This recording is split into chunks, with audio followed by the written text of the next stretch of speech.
시청자 여러분 안녕하십니까? 하루의 뉴스를 정리해드리는 YTN 뉴스라이트입니다. 올해도 5.18 기념식에 참석한 윤석열 대통령은 5월 정신을 강조했습니다. 2년 연속 참석은 보수정당 대통령으로는 처음이죠. 여야 정치권도 광주로 총출동했는데 그러나 대통령 기념사 내용, 5.18 정신의 헌법 전문 수록 원포인트 개헌에는 신경전도 오갔습니다.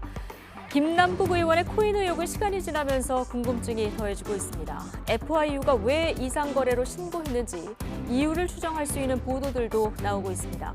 뒤늦은 윤리위 제소 결정에 민주당 내 갈등도 계속되고 있는데요. 관련 내용들 나이트 포커스에서 다뤄보겠습니다. 목요일 뉴스 나이트 오늘의 헤드라인부터 정리해드립니다.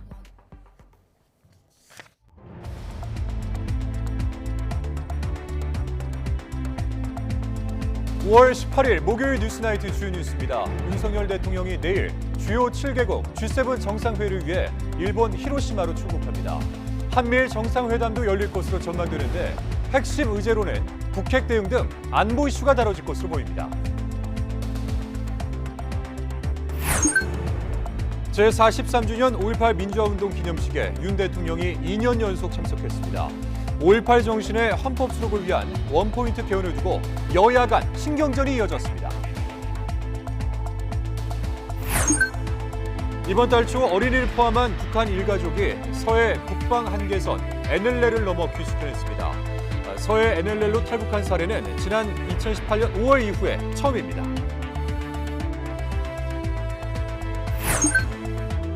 간호협회가 간호법 거부권에 반발해 이른바 준법 투쟁을 벌였지만 의료 현장에서 큰 혼란은 없었습니다. 내일 오후에는 협회 추산 5만 명이 모이는 총궐기 대회가 열립니다.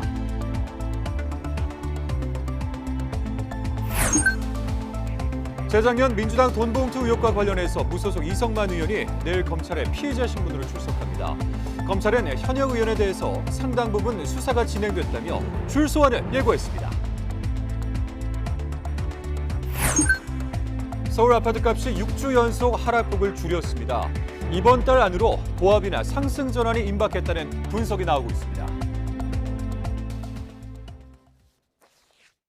다시 5월이 왔습니다.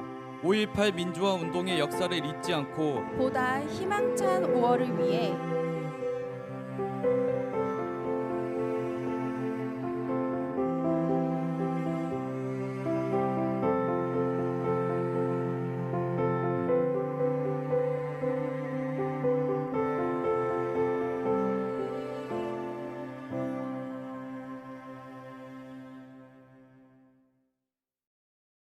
네, 자 5.18 민주화운동 기념식 소식 전해드리기 전에 속보까지 전해드리겠습니다. 기시다 후미오 일본 총리가 한일 관계를 더 진전시킬 것이라고 밝혔다는 소식이 들어왔습니다. 기시다 총리는 G7 정상회의 개막을 하루 앞둔 오늘 일본 히로시마에서 가진 미일 정상회담에서 이같이 말했다고 일본 외무성이 밝혔습니다.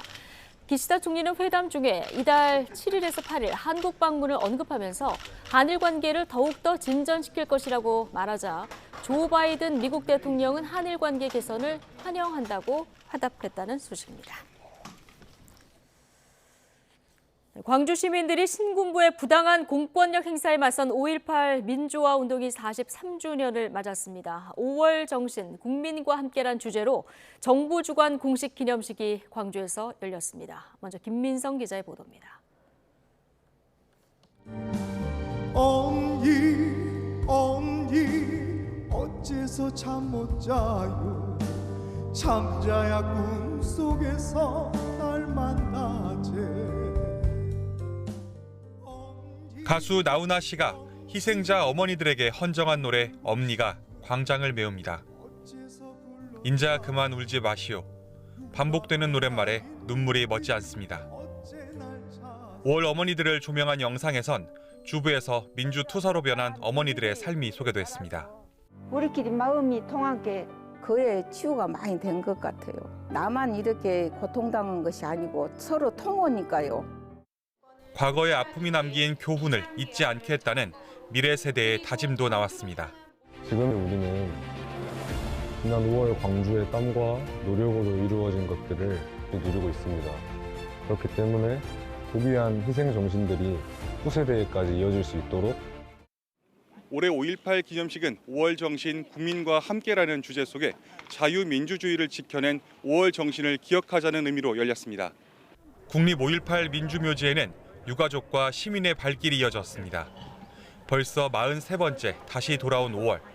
그리움은 좀처럼 옅어지지 않습니다. 저희 유족들은 언제나 그 마음이에요. 네, 그 가족 모두의 슬픔이고 가족 모두가 해체된 그런 죽음이었기 때문에 43주년 기념식은 참석자 모두가 일어나 임을 위한 행진곡을 제창하며 끝났습니다. YTN 김민성입니다. 윤석열 대통령은 2년 연속 5.18 광주 민주화운동 기념식에 참석했습니다. 주먹을 흔들며 임을 위한 행진곡도 제창했습니다.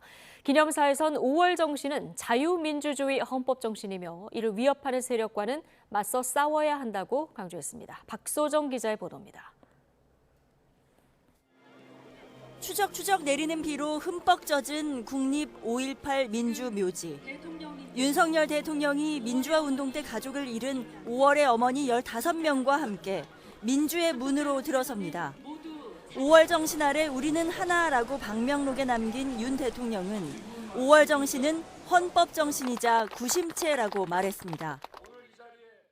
5월의 정신은 우리 자유민주주의 헌법 정신 그 자체이고 우리가 반드시 계승해야 할 소중한 자산입니다.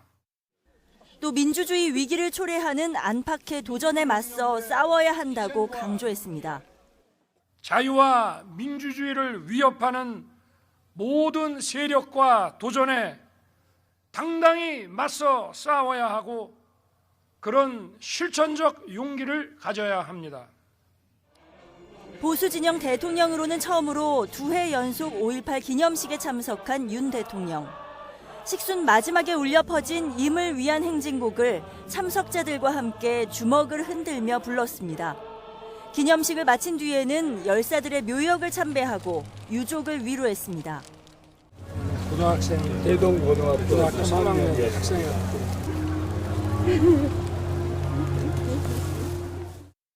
과거 이명박 박근혜 정부 때 논란과 갈등의 중심에 놓였던 임을 위한 행진곡 식순이 2년 연속 재창으로 진행되면서 앞으로 합창이 아닌 재창으로 자리 잡을 것으로 보입니다.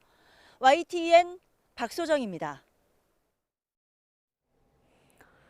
여야 정치권은 모두 광주에 집결해 5월 정신의 의미를 되새겼습니다. 하지만 5.18 정신 헌법 전문 수록을 위해서 원포인트 개헌을 하자는 더불어민주당 제안을 두고 날선 신경전이 벌어졌습니다. 박기환 기자입니다.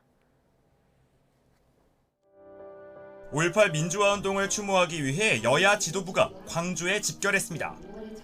이곳에서도 내년 총선의 호남 민심을 잡기 위한 기싸움이 치열했습니다.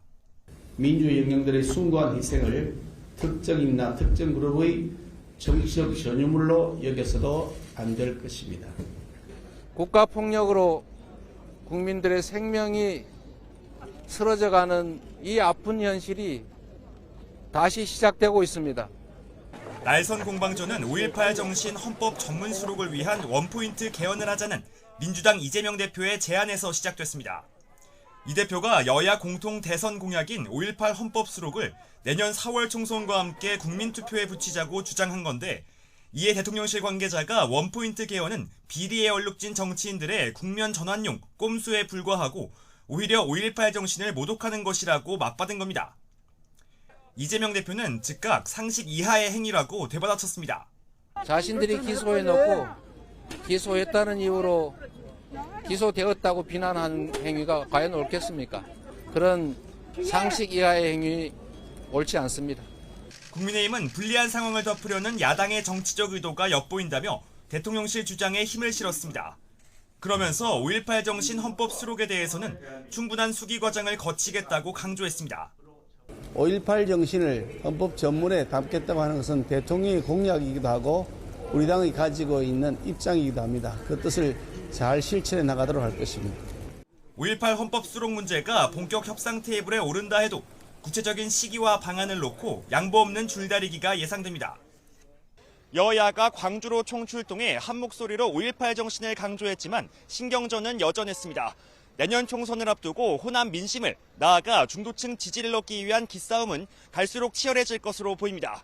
YTN 박견입니다. 국가보훈처가 5.18 민주화운동 기념일을 맞아 SNS에 계엄군 시점으로 보이는 사진을 게시했다가 논란이 일자 삭제했습니다. 보훈처는 오늘 시간순으로 보는 5.18 민주화운동이라는 SNS 게시물에 당시 광주 금남로 현장을 찍은 사진을 올렸습니다. 사진에는 계엄군 등과 대치하는 시민들을 계엄군 뒤쪽에서 바라본 모습이 담겼습니다. 이와 관련해서 정치권의 공방도 이어졌습니다. 더불어민주당 박용진 의원은 자신의 SNS에 굳이 계엄군이 주인공인 사진을 2023년 대한민국에서 봐야 하느냐고 지적했습니다. 그러면서 이 사진을 승인한 장관 후보자를 어떻게 생각하느냐며 인사청문회를 앞둔 박민식 현 보훈처장을 비판했습니다. 반면에 국민의힘 이철규 사무총장은 과거 문재인 정부 청와대 트위터 계정에서 사용된 같은 사진을 자신의 SNS에 올리며 민주당의 내로남불 DNA는 고질병이라고 반박했습니다. 이어 전후 사정 확인도 없이 비난을 퍼붓다가 평산마을의 전직 대통령까지 소환시켜버린 웃지 못할 일이 발생했다며 내로남불 행태를 버리기를 바란다고 꼬집었습니다. 다음 소식입니다. 재작년 민주당 전당대회 돈봉투 의혹을 수사하고 있는 검찰이 이 금품을 받은 현직 의원들을 특정하는 작업이 상당 부분 진행됐다고 밝혔습니다. 현역 의원 줄 소환이 한층 가까워진 건데 검찰은 내일 공여자로 입건한 이성만 의원 조사를 시작으로 수사망을 더 좁혀갈 방침입니다. 송재인 기자의 보도입니다. 민주당 전당대회 당시 돈봉투를 받았다는 의혹으로 검찰에 불려나왔던 이들은 지금까진 대부분 송영길 전 캠프 지역 본부장들이었습니다. 검찰이 돈을 받았다고 의심하는 세 그룹, 지역 본부장과 현역 국회의원, 상황실장 가운데 구체적 인물로 특정해낸 건 지역 본부장들에 집중돼 왔던 겁니다. 하지만 수수자 수사는 조만간 현역 의원들로도 본격 확대될 것으로 보입니다. 검찰 관계자는 구체적인 숫자를 밝히기는 어렵지만 현역 국회의원 수수자까지 특정하는 등 수사가 상당 부분 진전됐다고 설명했습니다. 관련자 조사와 압수물 분석을 통해 수수자들을 계속 특정해 나가고 있다며 이미 실체가 상당 부분 드러난 것으로 보인다고 평가했습니다. 현재 지역 본부장들처럼 현역 의원들도 줄줄이 소환될 거란 뜻인데 돈봉투 의혹에 연루된 현역 의원에 대한 검찰 조사는 당장 내일부터 시작됩니다. 검찰이 공여자로 지목한 뒤 민주당을 탈당한 두 현역 의원 가운데 이성만 의원이 먼저 검찰에 출석합니다. 검찰은 이 의원이 재작년 5월 전당대회를 앞두고 송 전 대표 당선을 위해 강내구 전 한국감사협회장과 공모해 지역 본부장에게 전달될 정치자금 1,000만 원을 마련했다고 의심하고 있습니다. 이 의원이 이정근 전 민주당 사무부총장에게 자금 전달을 뜻하는 듯한 녹음 파일도 공개됐지만 돈 내가 내일 주면 안 돼? 내일 오전 10시에 갈 테니까. 이 의원은 출석을 하루 앞두고 올린 SNS 글에서 이처럼 녹음 파일이 압수수색과 맞물려 유출된 건 검찰의 정치적 기획이 아니냐고 반발했습니다. 진실과 상관없이 여론재판으로 단죄하려는 시도라면 당당하게 임해 결백을 입증하겠다며 혐의를 부인하는 입장을 다시 한번 밝혔습니다. 이 의원은 소환조사에서도 녹음 파일 등을 바탕으로 돈봉투 살포 과정과 송 전 대표 관여 여부를 추궁하는 검찰과 장시간 신경전을 벌일 것으로 보입니다. YTN 송재인입니다. 문재인 정부 시절 청와대 특별감찰반의 이 감찰무마 의혹을 폭로했던 김태우 서울 강서구청장이 공무상 기밀누설 혐의에 대한 유죄 확정으로 구청장직을 잃게 됐습니다. 김 구청장은 감찰무마에 관여한 조국 전 장관이 유죄면 자신은 무죄여야 한다며 대법원 판결을 비판했습니다. 최민기 기자입니다. 청와대 특감반 수사관으로 근무했던 김태우 구청장은 지난 2018년 말 청와대의 감찰 무마 의혹을 폭로합니다. 민정수석실이 유재수 전 부산시 부시장 등 여러 비위 감찰을 무마했다는 김 구청장의 폭로에 정치권 안팎은 요동쳤습니다. 청와대의 직권 남용, 직무유기 등의 범죄 행각을 공익을 위해 공표하기로 마음먹고 청와대와 외로운 싸움을 시작하게 된 것입니다.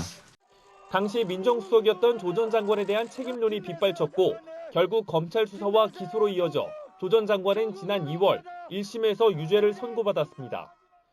청와대에 의해 공무상 기밀 누설 혐의로 고발된 김 구청장도 폭로한 16건 가운데 5건이 공무상 비밀에 해당한다는 검찰 수사 결과에 따라 재판에 넘겨졌습니다. 조국 저격수로 이름을 알린 김 구청장은 그 뒤 2020년 총선에서 서울 강서울 후보로도 출마했지만 낙선했고 이 파렴치한 문재인 정권 반드시 심판을 하겠습니다. 못 살겠다. 가려오자. 이듬해 1심에서 기소된 5건 가운데 4건이 유죄로 인정돼 징역 1년에 집행유예 2년을 선고받았습니다. 김 구청장은 이미 1심에서 유죄를 선고받고도 지난해 치러진 지방선거에서 강서구청장에 출마해 최종 당선됐습니다.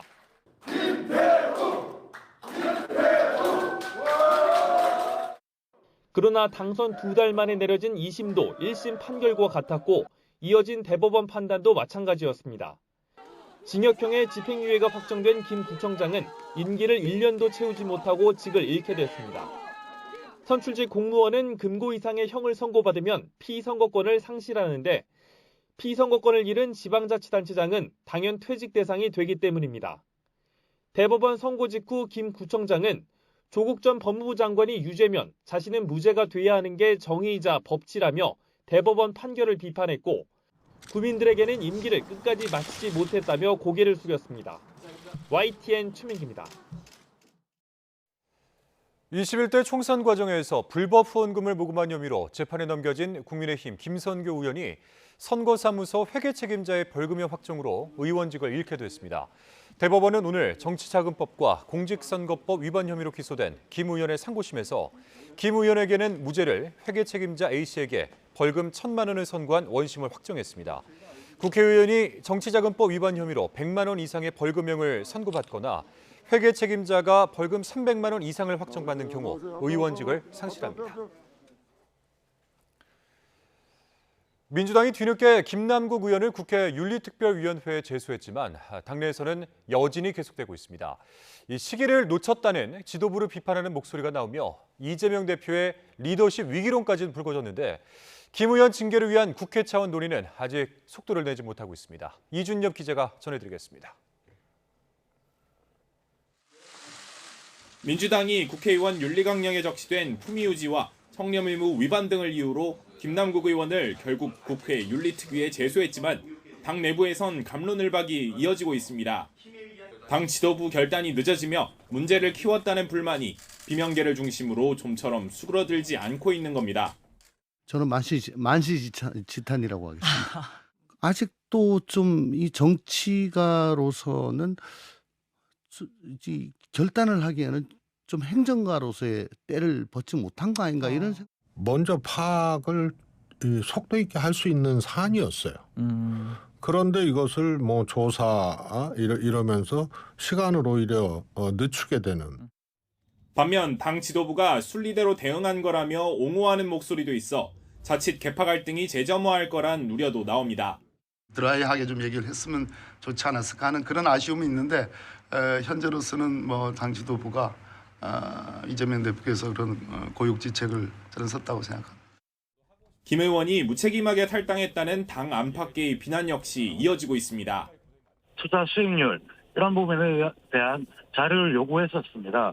그런데 그런 자료를 제출하지 않은 채 탈당하셨고 그 이후에 유튜브 방송을 하셨고 김남국 의원이 탈당으로 도망갈 수 있는 뒷문을 이른바 민주당이 열어줬고 그래서 민주당이 스스로 얘기했던 자체 진상조사가 물거품됐고 김 의원을 신속하게 제명해야 한다는 주장이 여야를 막론하고 나오지만 징계를 논의할 국회 윤리특위는 아직 다음 회의 일정을 잡지 못했습니다.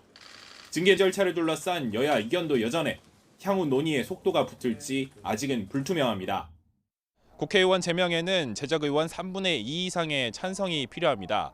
결국 김남국 의원 제명에 열쇠를 진 이재명 대표의 결단이 필요하다는 주장이 여당은 물론 민주당 내부에서도 나오고 있는데 이 대표의 선택에 관심이 쏠리고 있습니다. YTN 이준엽입니다. 국민권익위원회는 김남국 의원이 가상자산 과세유예 법안 발의에 참여했던 게 이해충돌에 해당하는지에 대해서 아직은 답변이 어렵다는 결론을 내렸습니다. 권익위는 관련해 유권 해석을 요청한 국민의힘 김의곤 의원실 질의에 구체적 사실관계를 알 수 없는 상황에서 답변에 한계가 있다고 답했습니다.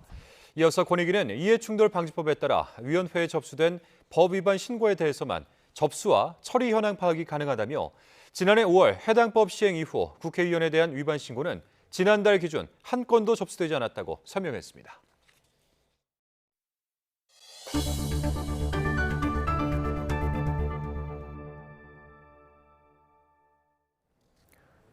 윤석열 대통령이 내일 주요 7개국 G7 정상회의 참석을 위해서 일본 히로시마로 출국합니다. 한미일 정상회담과 한일 정상의 한국인 원폭 희생자 위령비 공동 참배가 핵심 일정입니다. 박서경 기자의 보도입니다.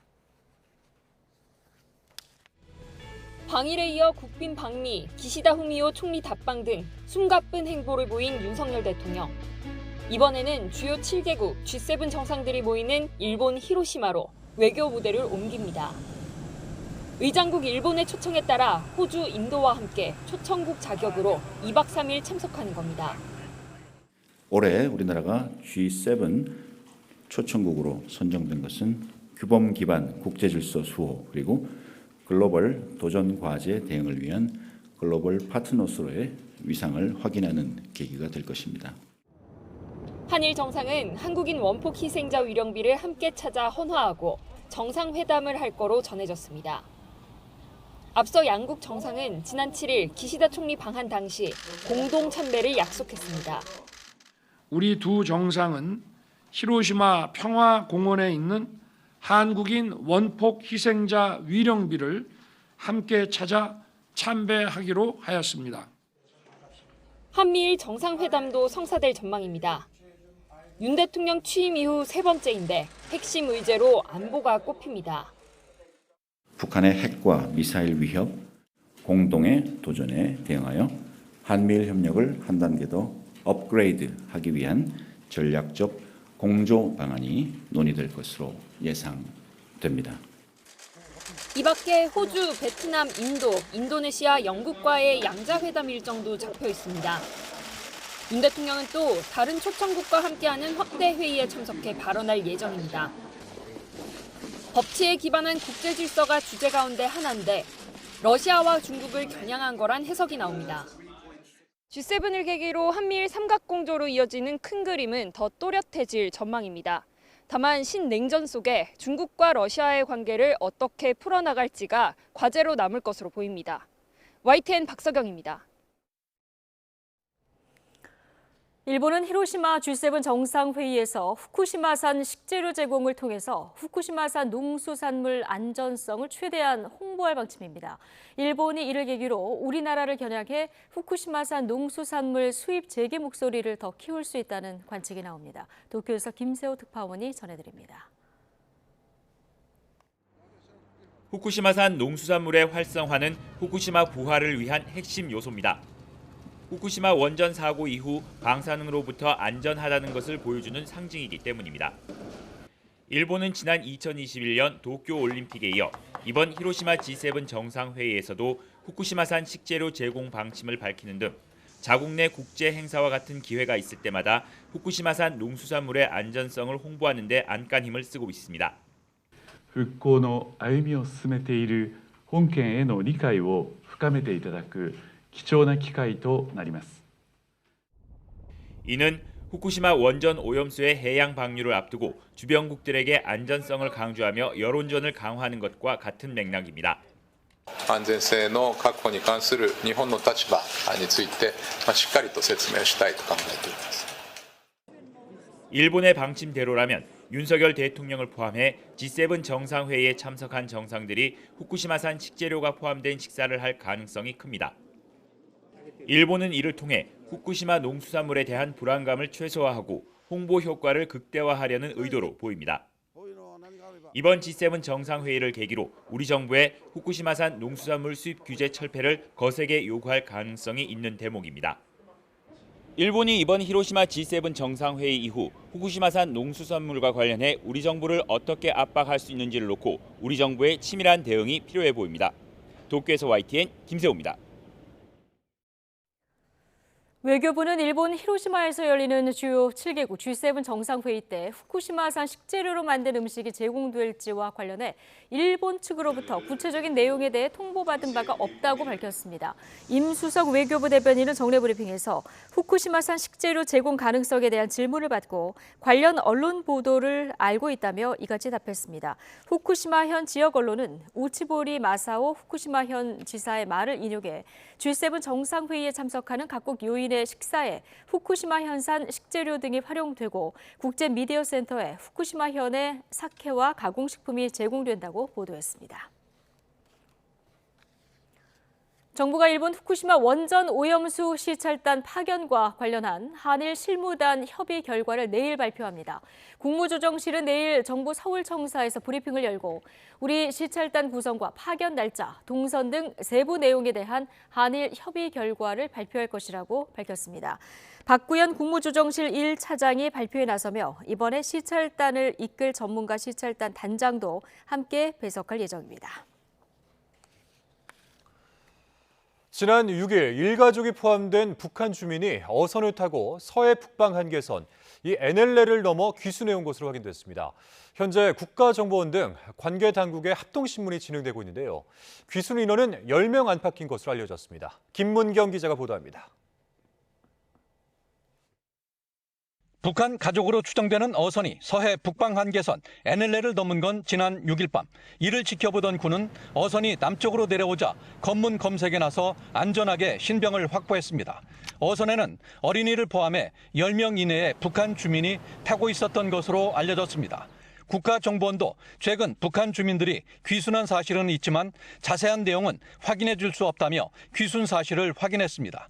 북한 주민이 서해 NLL을 넘어 귀순해 온 것은 2018년 5월 이후 처음입니다. 당시 북한 주민 2명은 작은 목선을 이용해 백령도 앞 해상 서해 NLL을 넘어 귀순했습니다. 이번에도 목선을 이용했을 것으로 추정되는 가운데 가족 단위 귀순도 2017년 7월 일가족 포함 5명이 동해상으로 귀순한 이후 처음입니다. 국정원 등 정보당국은 현재 이들의 귀순 동기 등을 조사하고 있습니다. 북한은 아직 송환 요구 등 별다른 언급을 하지 않고 있지만 귀순 사실이 알려진 만큼 또 다른 트집을 잡을 가능성은 남아 있습니다. 탈북민 입국자는 지난 2019년까지 매년 1000명대를 유지하다가 코로나 이후 60명대까지 떨어지는 등 급감하기 시작했습니다. 하지만 코로나 봉쇄가 완화되고 있고 대북 제재 속에 봄철 최악의 식량난까지 겹치면서 북한을 이탈하는 주민이 더 늘지 주목됩니다. YTN 김문경입니다. 서울 아파트값 하락폭이 6주 연속 감소했고 인천 아파트값은 약 1년 4개월 만에 처음으로 상승 전환했습니다. 한국부동산원은 이번 주 서울 아파트값이 지난주보다 0.01% 내려 6주 연속 하락폭이 줄었다고 밝혔습니다. 최근 추이로 볼 때 이번 달 안으로 서울 아파트값의 보합이나 상승 전환이 임박했다는 분석이 나오고 있습니다. 올해 4월까지 적발된 마약 밀수량이 213kg에 달해 역대 최대를 기록하고 있습니다. 한 건당 평균 1kg 넘게 적발되며 마약 밀수가 대형화되고 있는데 최근에는 몸에 지니고 들여오려다 걸리는 경우가 늘고 있습니다. 보도에 박홍구 기자입니다. 지난 2월 인천 공항세관에 붙잡힌 마약 운반체. 검정 테이프와 비닐로 꽁꽁 싸맨 복대를 풀자 흰색 봉지가 드러납니다. 양쪽 허벅지까지 총 4kg의 필로폰이 적발됐습니다. 이처럼 여행자 몸에 마약을 지니고 들여오다 적발된 건수가 올해 들어서만 52건, 48kg에 달했습니다. 양이 지난해보다 16배나 는 것입니다. 코로나 엔데믹 영향으로 22년부터 한국 여행자 밀수가 재개된 이후에 올해 들어서는 전년 동기 대비 적발 중량이 급증하였다는 것입니다.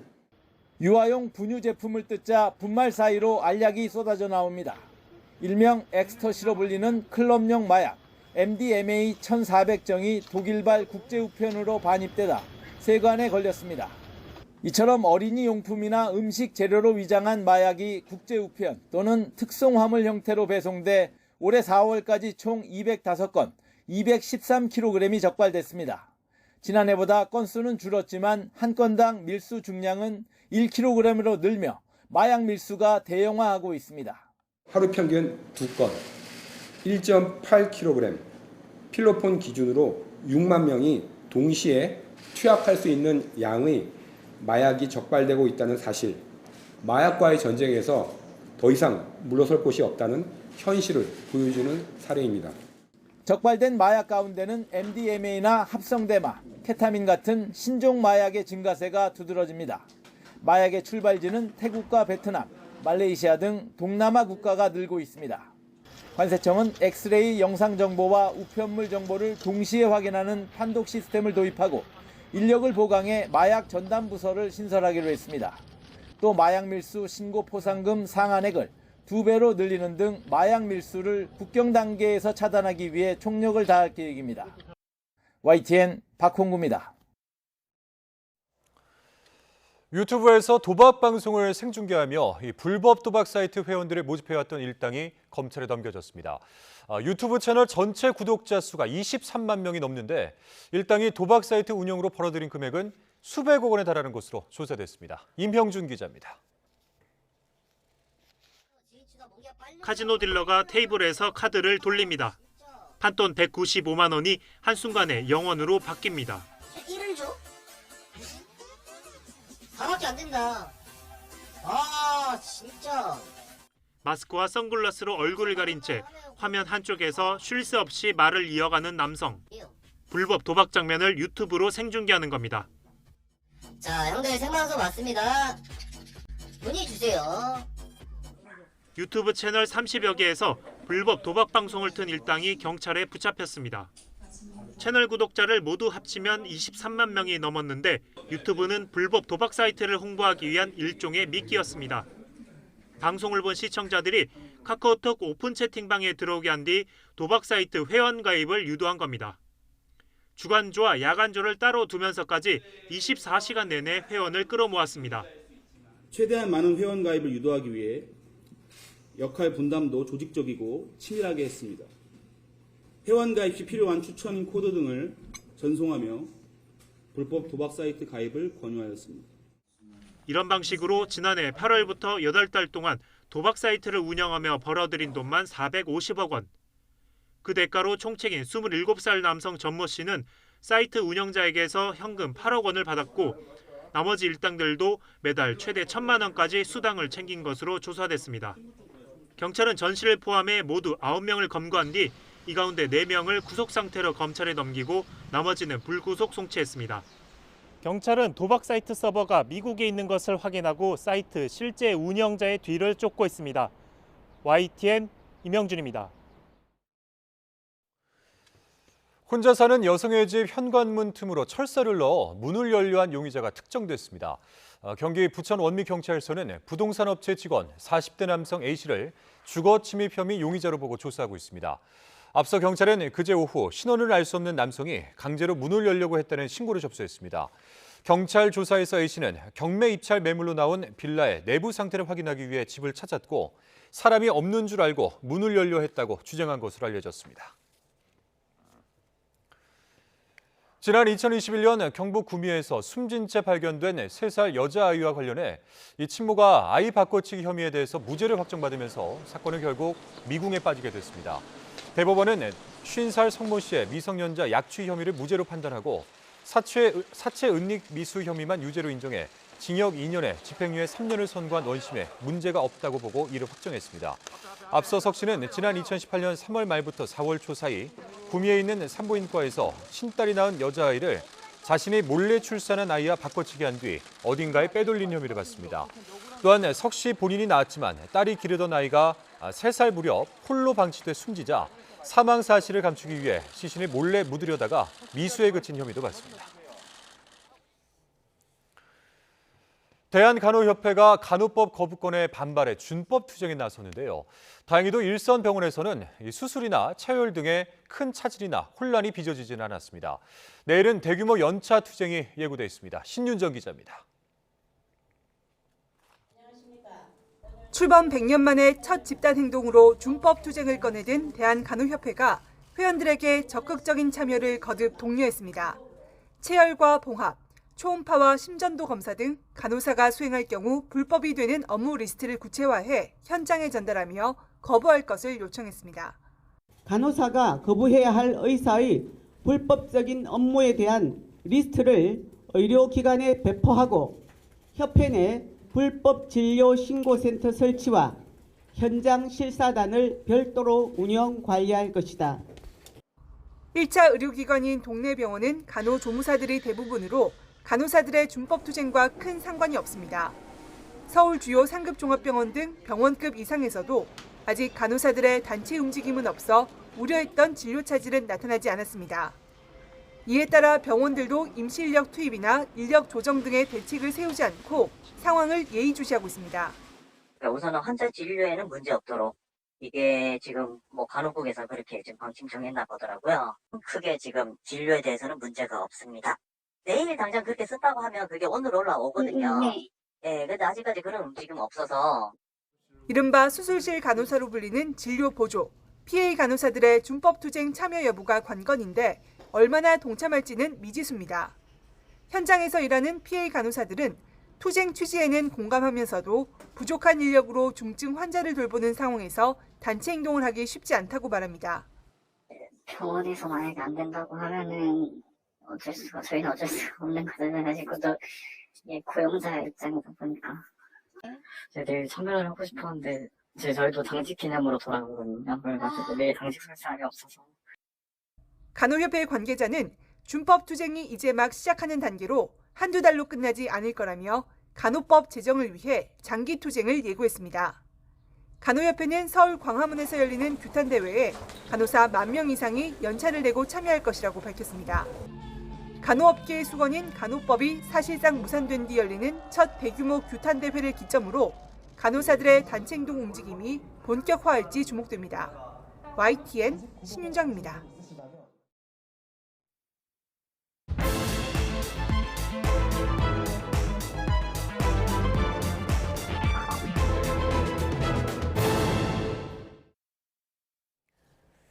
정치권 관심 뉴스들 진단해보는 나이트 포커스. 오늘은 김근식 전 국민의힘 비전전략실장 그리고 김준일 뉴스톱 수석 에디터 두 분 모셨습니다. 어서 오십시오. 네, 안녕하세요. 안녕하십니까. 자, 43주년 5.18 민주화운동 기념식 지난해보다 한 1,000명 정도 많은 3,000여 명이 참석하는 대규모 행사로 치러졌습니다. 주요 장면들 영상으로 엮어봤습니다.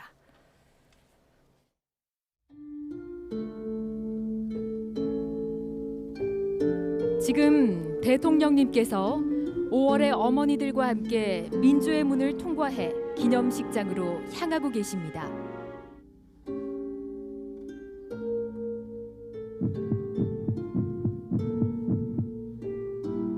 광주는 자유민주주의와 인권의 가치를 지켜낸 역사의 현장이었습니다. 자유와 혁신을 바탕으로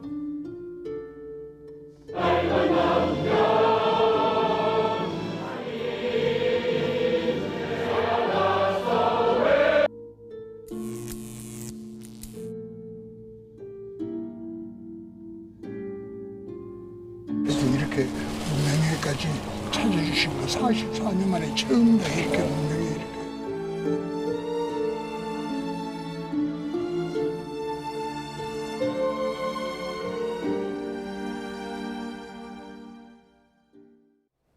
네. 자, 5월 정신 국민과 함께라는 주제로 열렸는데 5.18 민주화운동 기념식 주요 장면 지금 정리를 해봤습니다. 김근식 실장님께서는 어떤 부분을 가장 주목해서 보셨습니까? 우선 이제 보수정당 출신 대통령으로서는 이제 취임 지난해에도 5.18 기념식에 참석을 했고 올해에도 사실 참석했고요. 올해 같은 경우는 아까 뉴스에도 리포트 나왔습니다. 내일 그 히로시마 이 G7 회의 때문에 가야 됩니다. 사실 굉장히 빠듯한 일정이거든요. 그럼에도 불구하고 직접 또 두 번째 해에도 참석을 해서 국가 원수로서 5.18의 어떤 역사적인 의미를 대한민국 전체의 어떤 민주주의 정신으로 확인시켜줬다는 의미가 저는 가장 크다고 보고요. 그렇기 때문에 과거에 뭐 보수 대통령 같은 경우는 뭐 5.18에 대해서 좀 소홀하다 이런 얘기가 있었습니다만 제가 그 대선 캠프 때도 보고 그러면 대선 후보 시절 때부터 그리고 아마도 윤석열 대통령이 검찰 시절에도 이 자유민주주의에 대한 확고한 어떤 정신 그리고 그 자유민주를 지켜낸 5.18 광주 민주화운동에 대해서는 굉장히 일관된 어떤 역사적인 의미를 갖고 있는 분이기 때문에 지난해와 올해에 이어서 꾸준하게 저는 제 생각에는 아마 5년 내내 가실 거라고 생각을 합니다. 그런 면은 상당히 내년 오겠다 약속을 했죠. 그게 굉장히 저는 굉장히 그 중요한 의미를 갖는다고 생각을 합니다. 예. 자, 영상에서 보셨지만 비를 맞으면서 5월 어머니들과 함께 입장을 했고요. 임을 위한 행진곡도 주먹을 흔들면서 이제 같이 부르는 모습도 보셨는데 사실 이 임을 위한 행진곡 재창이냐 합창이냐 가지고 국민들 보기에는 중요하지 않은 것 같은데 이걸 가지고 계속 논란이지 않았습니까? 이제 재창으로 이건 굳어진다고 보면 될까요?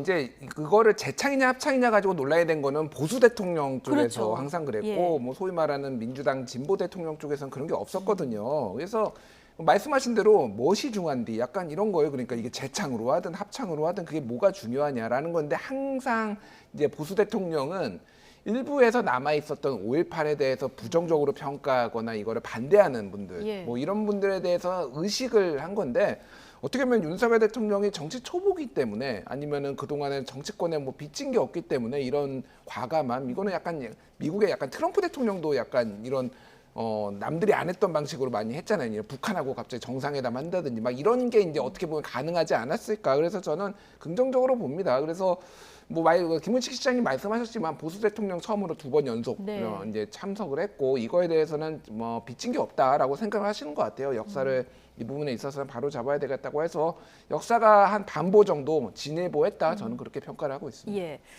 자, 말씀하신 대로 취임 후 2년 연속 5.18 민주화운동 기념식에 참석한 윤석열 대통령. 올해도 5월 정신을 강조했는데요. 기념사 주요 내용도 듣고 오시겠습니다. 5월의 정신은 우리 자유민주주의 헌법 정신 그 자체이고 우리가 반드시 계승해야 할 소중한 자산입니다. 우리가 5월의 정신을 잊지 않고 계승한다면 우리는 자유와 민주주의를 위협하는 모든 세력과 도전에 당당히 맞서 싸워야 하고 그런 실천적 용기를 가져야 합니다. 네, 올해도 5월 정신은 우리가 반드시 계승해야 할 소중한 자산이다. 이 점을 강조했는데 5.18 정신을 헌법 전문에 수록할 것인지 여부에 대한 직접 언급이 없다 보니까 5.18 단체에서는 2년 연속 와준 데 대해서 감사하다. 이 얘기를 하면서도 이 부분은 좀 아쉽다. 이런 평가가 나오고 있거든요. 그러니까 5.18 정신을 헌법 전문에 명시하겠다라는 것은 이제 후보 때 공약이고요. 이건 사실은 이제 여야가 공히 5.18 정신이 대한민국 민주주의를 이루는 중요한 계기점이 된다는 점에서는 역사적 인식이 같기 때문에 저는 충분히 그 의견에 동감한다는 의미를 갖고 있다고 봅니다. 그래서 아까 그 기념사에 나옵니다만 5월 정신은 자유민주주의 헌법 정신 그 자체다. 그러니까 대통령이 공식 국가기념일 기념사에서 헌법 정신 그 자체라고 말한 것 자체가 사실은 헌법 전문에 그 5.18이라는 글자를 넣는 것과 같은 비슷한 정치적 의미를 갖고 있다고 생각하고요.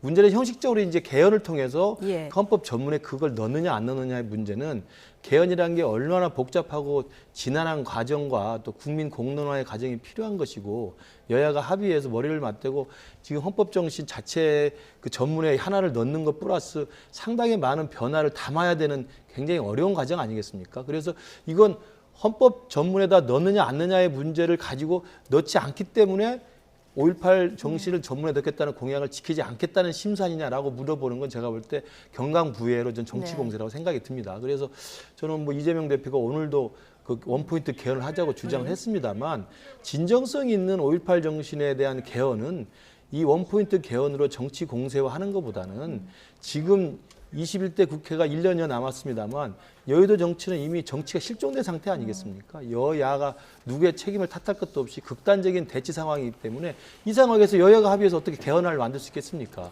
그렇기 때문에 불가능한 이야기를 통해서 정치 공세를 하는 것보다는 제 개인적인 생각입니다만 진정성 가지고 5.18 정신을 헌법 전문에 넣기 위해서는 내년 국회의원 총선 이후에 총선의 결과를 가지고 정치가 정상화되고 여의도의 타협과 협치가 복원되면 그때 저는 차분하게 1, 2년 정도의 개헌특위를 만들고 개헌 공론화해서 네. 전문뿐만 아니라 권력 구조와 모든 기본권과 21세기 대한민국 정세에 맞는 새로운 내용들을 예. 추가해서 국민들이 다 합의할 수 있는 내용을 가지고 접근하는 것이 저는 맞는 자세라고 생각합니다. 예, 자 원포인트 개헌 그 여야 신경전은 잠시 뒤에 여야 대표 녹취와 함께 다시 한번 좀 짚어보도록 하고요.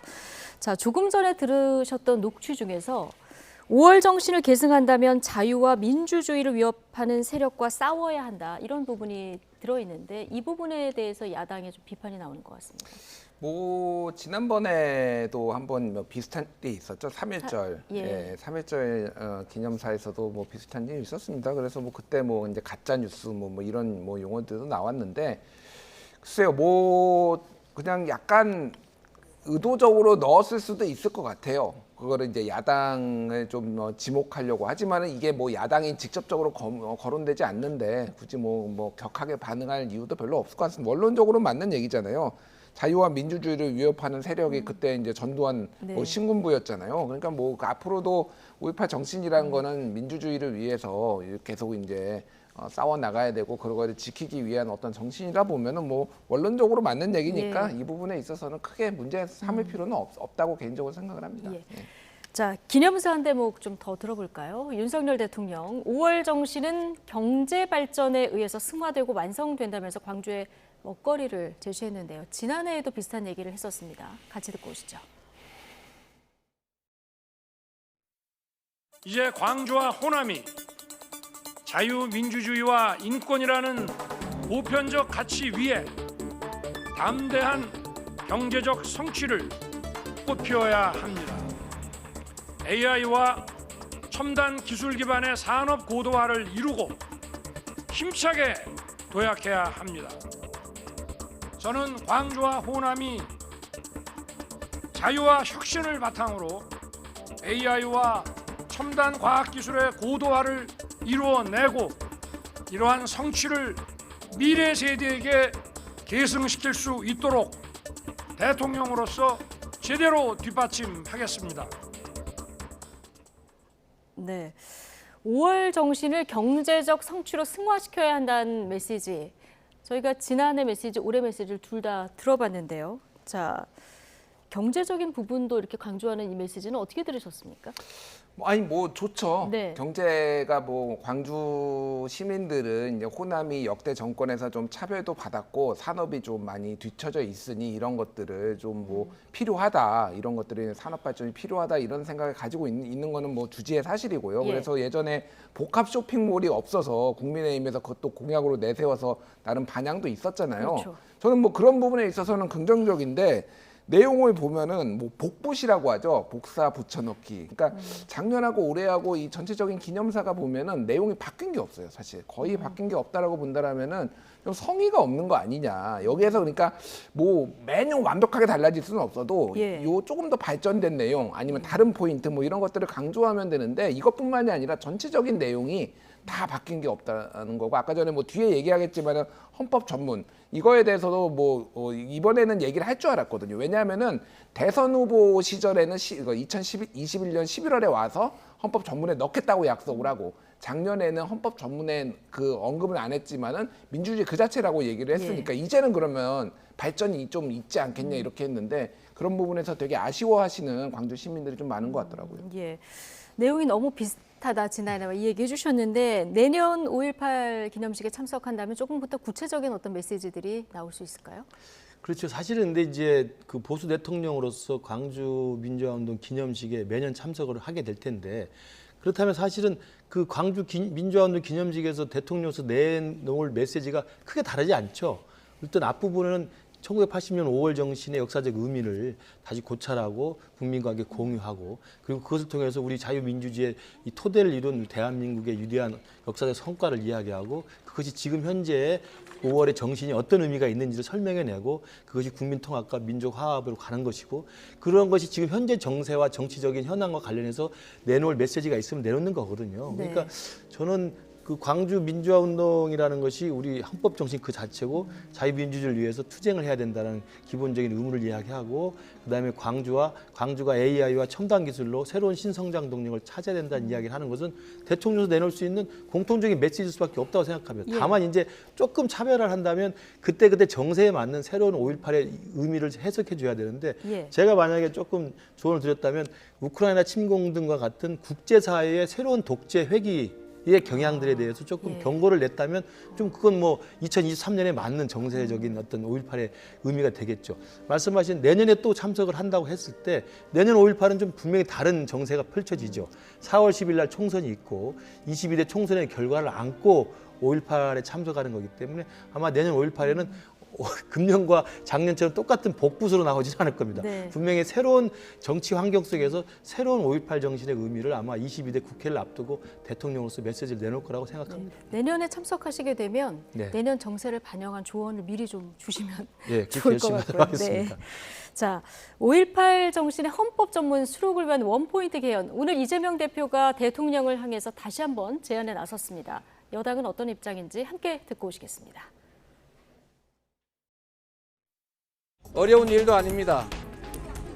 다음 총선에서 원포인트 개헌으로 광주 5.18 정신을 헌법 전문에 수록하겠다는 약속을 반드시 지키자고 대통령과 정부 여당에 다시 한번 촉구합니다. 이미 5.18 정신을 헌법 전문에 담겠다고 하는 것은 대통령의 공약이기도 하고 우리 당이 가지고 있는 입장이기도 합니다. 그 뜻을 잘 실천해 나가도록 할 것입니다. 그 시기와 방식에 대해서는 어떻게 생각하고 계십니까? 저희들이 할 수 있는 실천적 방안을 잘 찾아 나가도록 하겠습니다.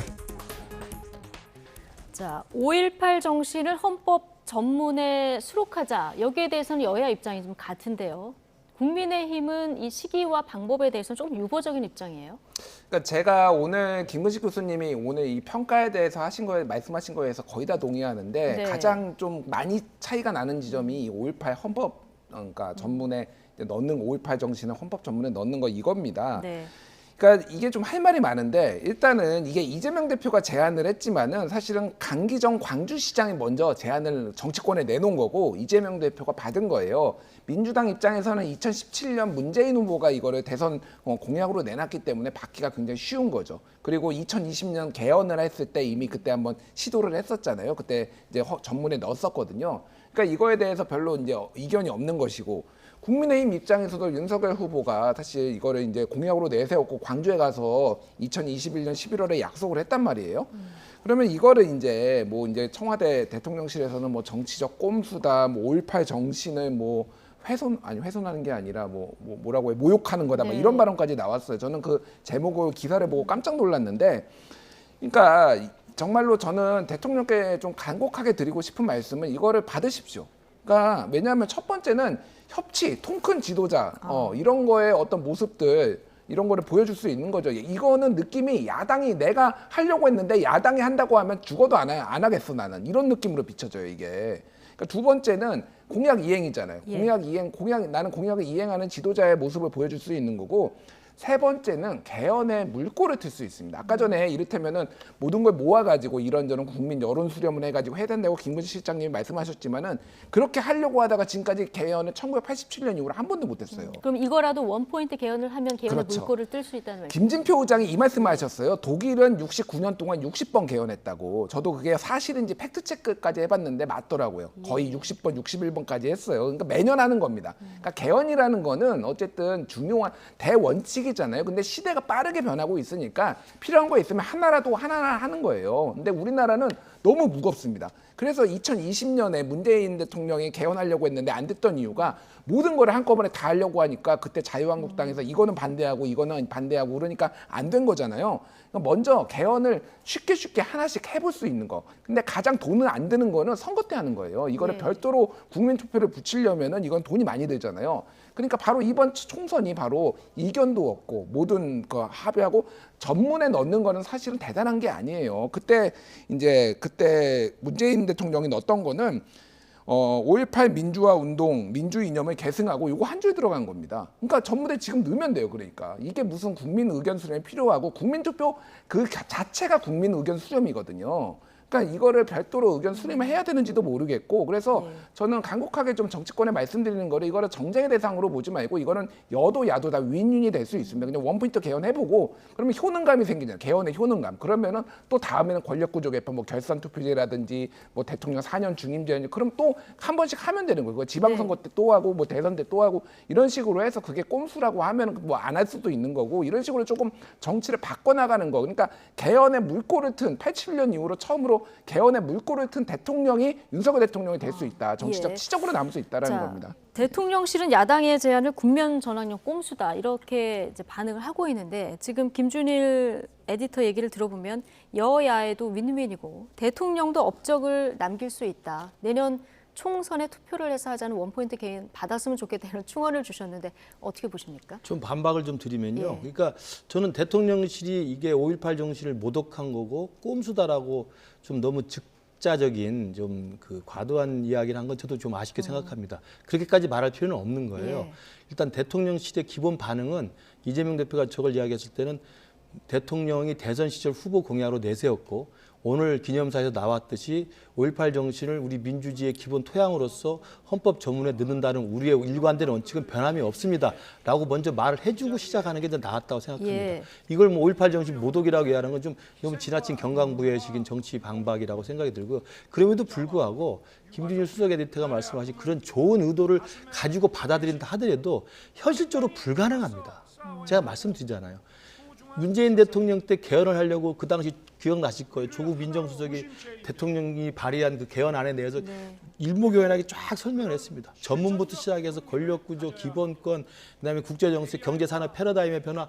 지금 우리나라 헌법이 87년 체제이기 때문에 30년이 넘은 오래된 헌법이에요. 이걸 바꾸려면 굉장히 많은 논의와 문구가 들어가야 됩니다. 그리고 여야 합의가 돼야 됩니다. 대통령이 발의한 그 헌법안도 가능합니다만 우리 대한민국에서 그 헌법이 그 개헌이 되려면 여야 합의로 되는 거 외에는 방법이 없어요. 대통령이 일방적으로 내려가지고 될 가능성은 독재 시대에나 가능했지 민주화 이후에는 불가능한 거거든요. 그러니까 여야 다 하지 말고 이 부분만 원포인트로 그 비현실적이라는 건 뭐냐면 지금 여야에 지금 정치가 존재하고 있습니까? 국회 여의도에 정치가 복원되지 않고 있잖아요. 여당 야당은 그냥 강대강의 극한대치만 있는 상황에서 저 헌법 전문에 5.18 정신 계승한다는 이야기 하나 넣기 위해서 개헌 전국으로 확 돌아가 보십시오. 지금의 돈봉투, 그다음에 김남국 코인 사태, 그다음에 이재명 대표 사법 리스크. 이재명 대표가 저 이야기를 연속해서 이야기하는 것이 정치적 진정성이 있는지 누가 믿을 수 있겠습니까? 그리고 저 이야기를 하려면 적어도 1년 전이나 몇 개월 전부터는 이야기를 하면서 여야 간에 모여서 머리를 맞대고 개헌을 위한 논의를 시작했어야 됩니다. 한 번도 그런 논의가 없다가 5.18 맞으니까 합시다. 왜 안 해요? 안 하면 당신 5.18 그 거짓말 한 거 아니야? 이런 식의 공세적인 수사밖에 안 되는 거예요. 그러니까 저는 말씀드린 것처럼 5.18 정신을 전문에 넣는다는 것은 아무도 이의를 제기하지 않습니다. 우리 대통령실이나 우리 대통령도 똑같은 생각을 하고 있습니다. 그래서 이재명 대표가 저걸 정치적 꼼수를 가지고 했다 하더라도 우리 대통령실이 5.18 정신 모독이라고 말한 건 제가 과도한 표현이라고 저도 인정합니다. 그럼에도 불구하고 이재명 대표의 저 주장은 실제로 단 1도 가능하지 않은 비현실적 주장을 마치 어제 갑자기 들고 나와서 내일이면 당장할 수 있는데 왜 하는 거냐. 이런 식으로 몰아가는 건 제가 볼 때 정치적 계산이 뻔히 보이는 거고 이재명 대표의 그 순수한 진정성은 국민 누구도 이해할 수 없다고 생각합니다. 지금 반박 좀 짧게 하겠습니다. 그러니까 정치적 계산이라고 하는데 대한민국 정치는 김남국 코인이 이게 터질지 누가 알았습니까? 하루만 뭐 내일에도 무슨 일이 벌어질지 몰라요. 이게 지금 투표를 만약에 이번 달에 한다, 뭐 다음 달에 한다라고 하면 이거를 정치적 꼼수라고 할 수도 있어요. 그런데 이게 내년 4월입니다. 내년 4월에 총선인데 이게 개헌 정국으로 할거 개헌 정국이라는 거는 예를 들면은 대통령 4년 중임제, 뭐 내각제 이런 거를 바꿨을 때 이제 권력구조 개편 뭐 이런 거가 있을 때나 개헌 정국이지 이거는 이견이 없는 상황인데 이게 왜 개헌 정국입니까? 그러니까 원포인트 개헌을 하자라는 거예요. 제 말씀은 이게 정치적 효능감을 사람들한테 느끼게 할 수가 있는 거고 총선 뒤에로 하자고 하셨는데 아까 전에 총선 치르고 국회 관계가 정상화를 말씀하셨는데 정상화 될까요? 저는 안 된다고 봅니다. 정상화 돼야 되고요. 그러니까 정상화 돼야 되는데 정상화하려면 지금부터 해야 돼요. 제가 원포인트 개헌은 대통령제 국가의 대한민국 역사는 있어 본 적이 없어요. 아니 왜? 그러니까 그거 만들면 되는 거죠. 아니죠. 그러니까. 그건 아까 말한 독일 같은 경우에 의원내각제 같은 경우는 우리랑 개헌 시스템이 다릅니다. 그렇기 때문에 훨씬 더 용이하게 할 수가 있어요. 그러니까 그러나 제가 말씀드리는 대한민국에서 거는 지금까지 이루어졌던 개헌이라는 것은 대다수의 한 문구 넣기 위해서 나아라는 그런 편의적인 원포인트 개헌을 개헌의 방식을 바꾸자라는 거예요. 그러니까 아니 그걸 왜 이재명 대표가 이야기합니까? 그럼 누가 얘기합니까? 원포인트 개헌을 노무현 대통령 한번 이야기했었잖아요. 노무현 대통령이 그때 제안했던 원포인트 개헌을 했지만 그 당시 노무현 대통령이 열린우리당에 반대했습니다. 그러니까 그 정도는 이건 불가능한 평생 이야기예요. 대한민국은 개헌 못합니다. 아니죠. 혁명이 일어나지 오히려 않습니까? 개헌이 가능했던 것은 혁명, 촛불혁명 뭐 87 시절에 혁명 이런 거밖에 문재인 안 정부 되는 거예요, 초기 했던 그러니까. 게 가장 예. 적절한 시점이었습니다. 왜냐하면 그때는 모든 국민이 국정농단 사건에 분노했기 때문에 모든 여야가 합의할 수 있는 최적의 기간이었는데 그때 자유한국당 반대하셨잖아요. 근데 자유한국당만 반대한 게 아니에요. 문재인 대통령이 여야 합의를 이끌어내지 않고 대통령실이 주도적으로 해서 대통령 주도를 이끌어갔기 때문에 국회의 협치가 사라진 거예요. 그래서 이게 안 된 거거든요. 그러니까 문재인 대통령이 촛불혁명의 그 정신으로 개헌을 할 수 있던 시점에도 불가능했던 걸 지금의 여야가 극한 대치하는 상황에서 야 5.18 전문 하나 넣기 위해서 원포인트 개헌하자.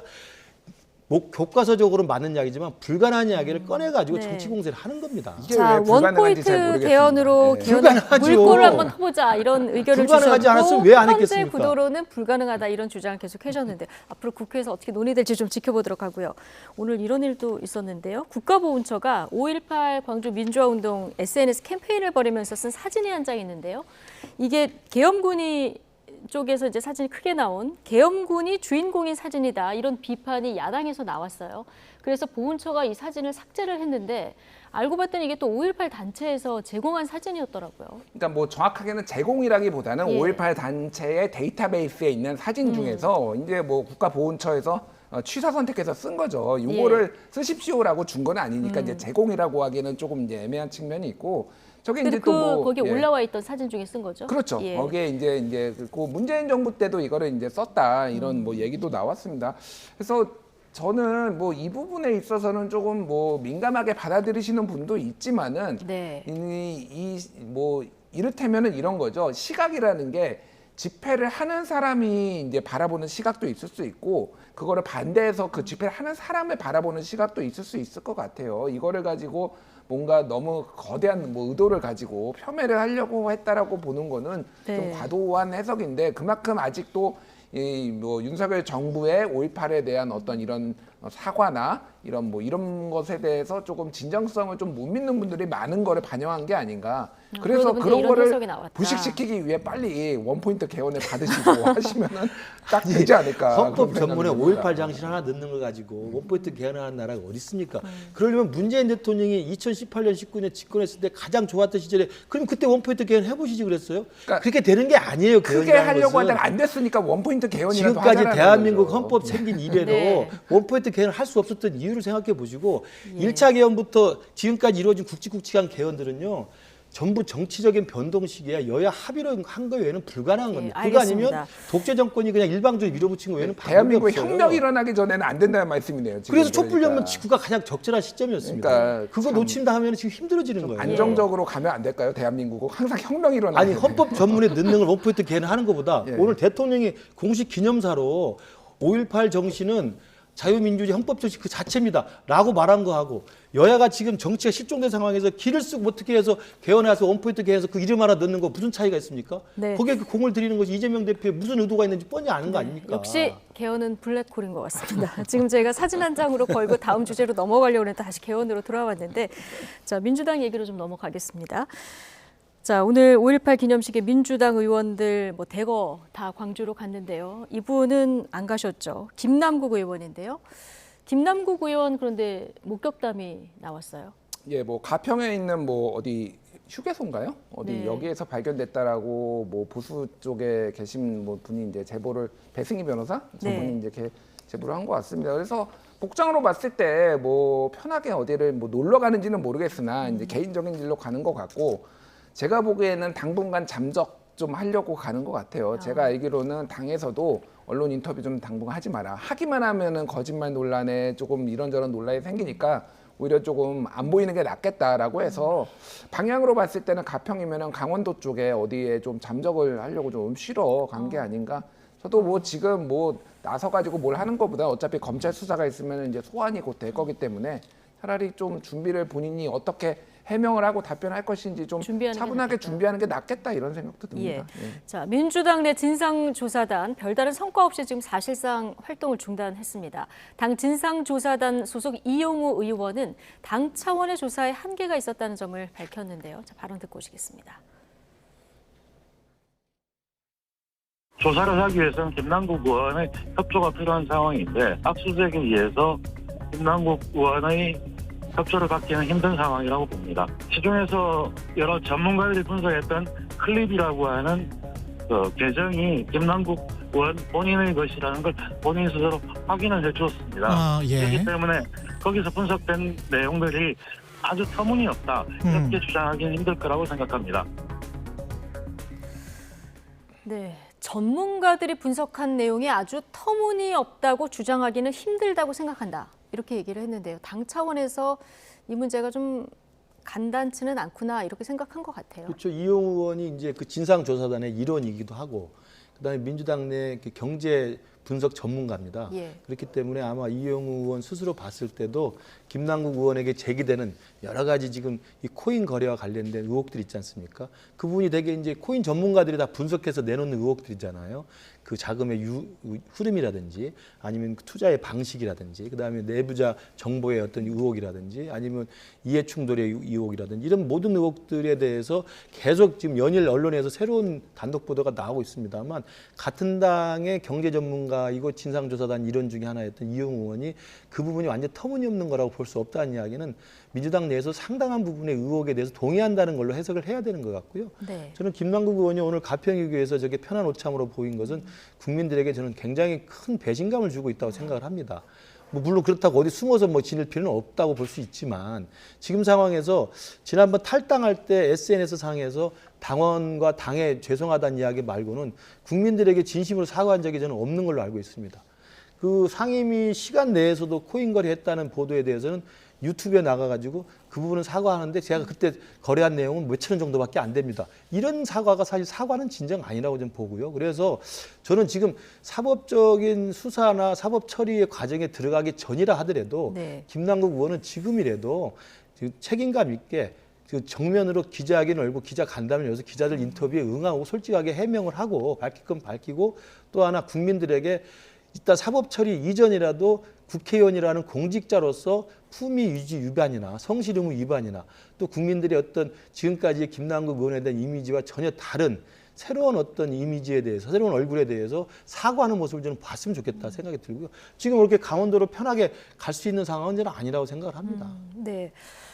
자, 지금 정치적 책임을 넘어서 지금 수사도 본격화되는 이런 분위기인데 FIU가 어느 지점을 이상 거래로 보고 검찰에 넘겼을까 사실 이 부분이 가장 궁금한데 이 부분 관련해서 조금씩 보도들이 나오고 있어요. 근데 좀 어려워서요. 설명을 좀 해주시죠. 그러니까 뭐 이제 그 빗썸이라는 거래소와 업비트라는 거래소가 있고요. 그리고 카카오가 만든 클립이라는 가상 자산이 있습니다. 이제 쉽게 말씀을 드리면은 지난해 1월 31일에 빗썸 주로 과거에 김남국 의원이 빗썸에서 거래를 했어요. 왜 빗썸에서 거래를 했냐면은 업비트에는 상장이 안 돼 있었습니다. 그러니까 지난해 1월 13일에 상장이 됐거든요.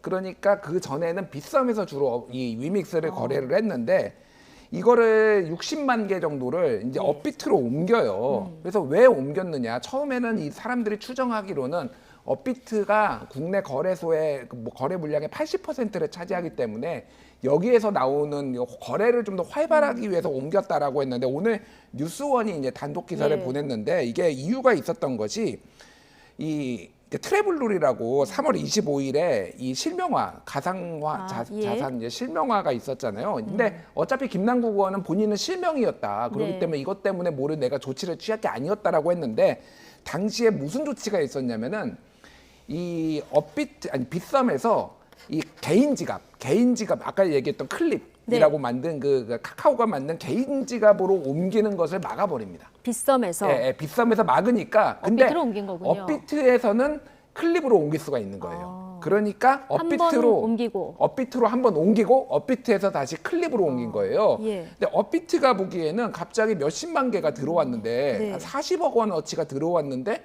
이거를 다시 개인 지갑으로 빼버리니까 야 이거 무슨 돈 세탁하는 거 아니야?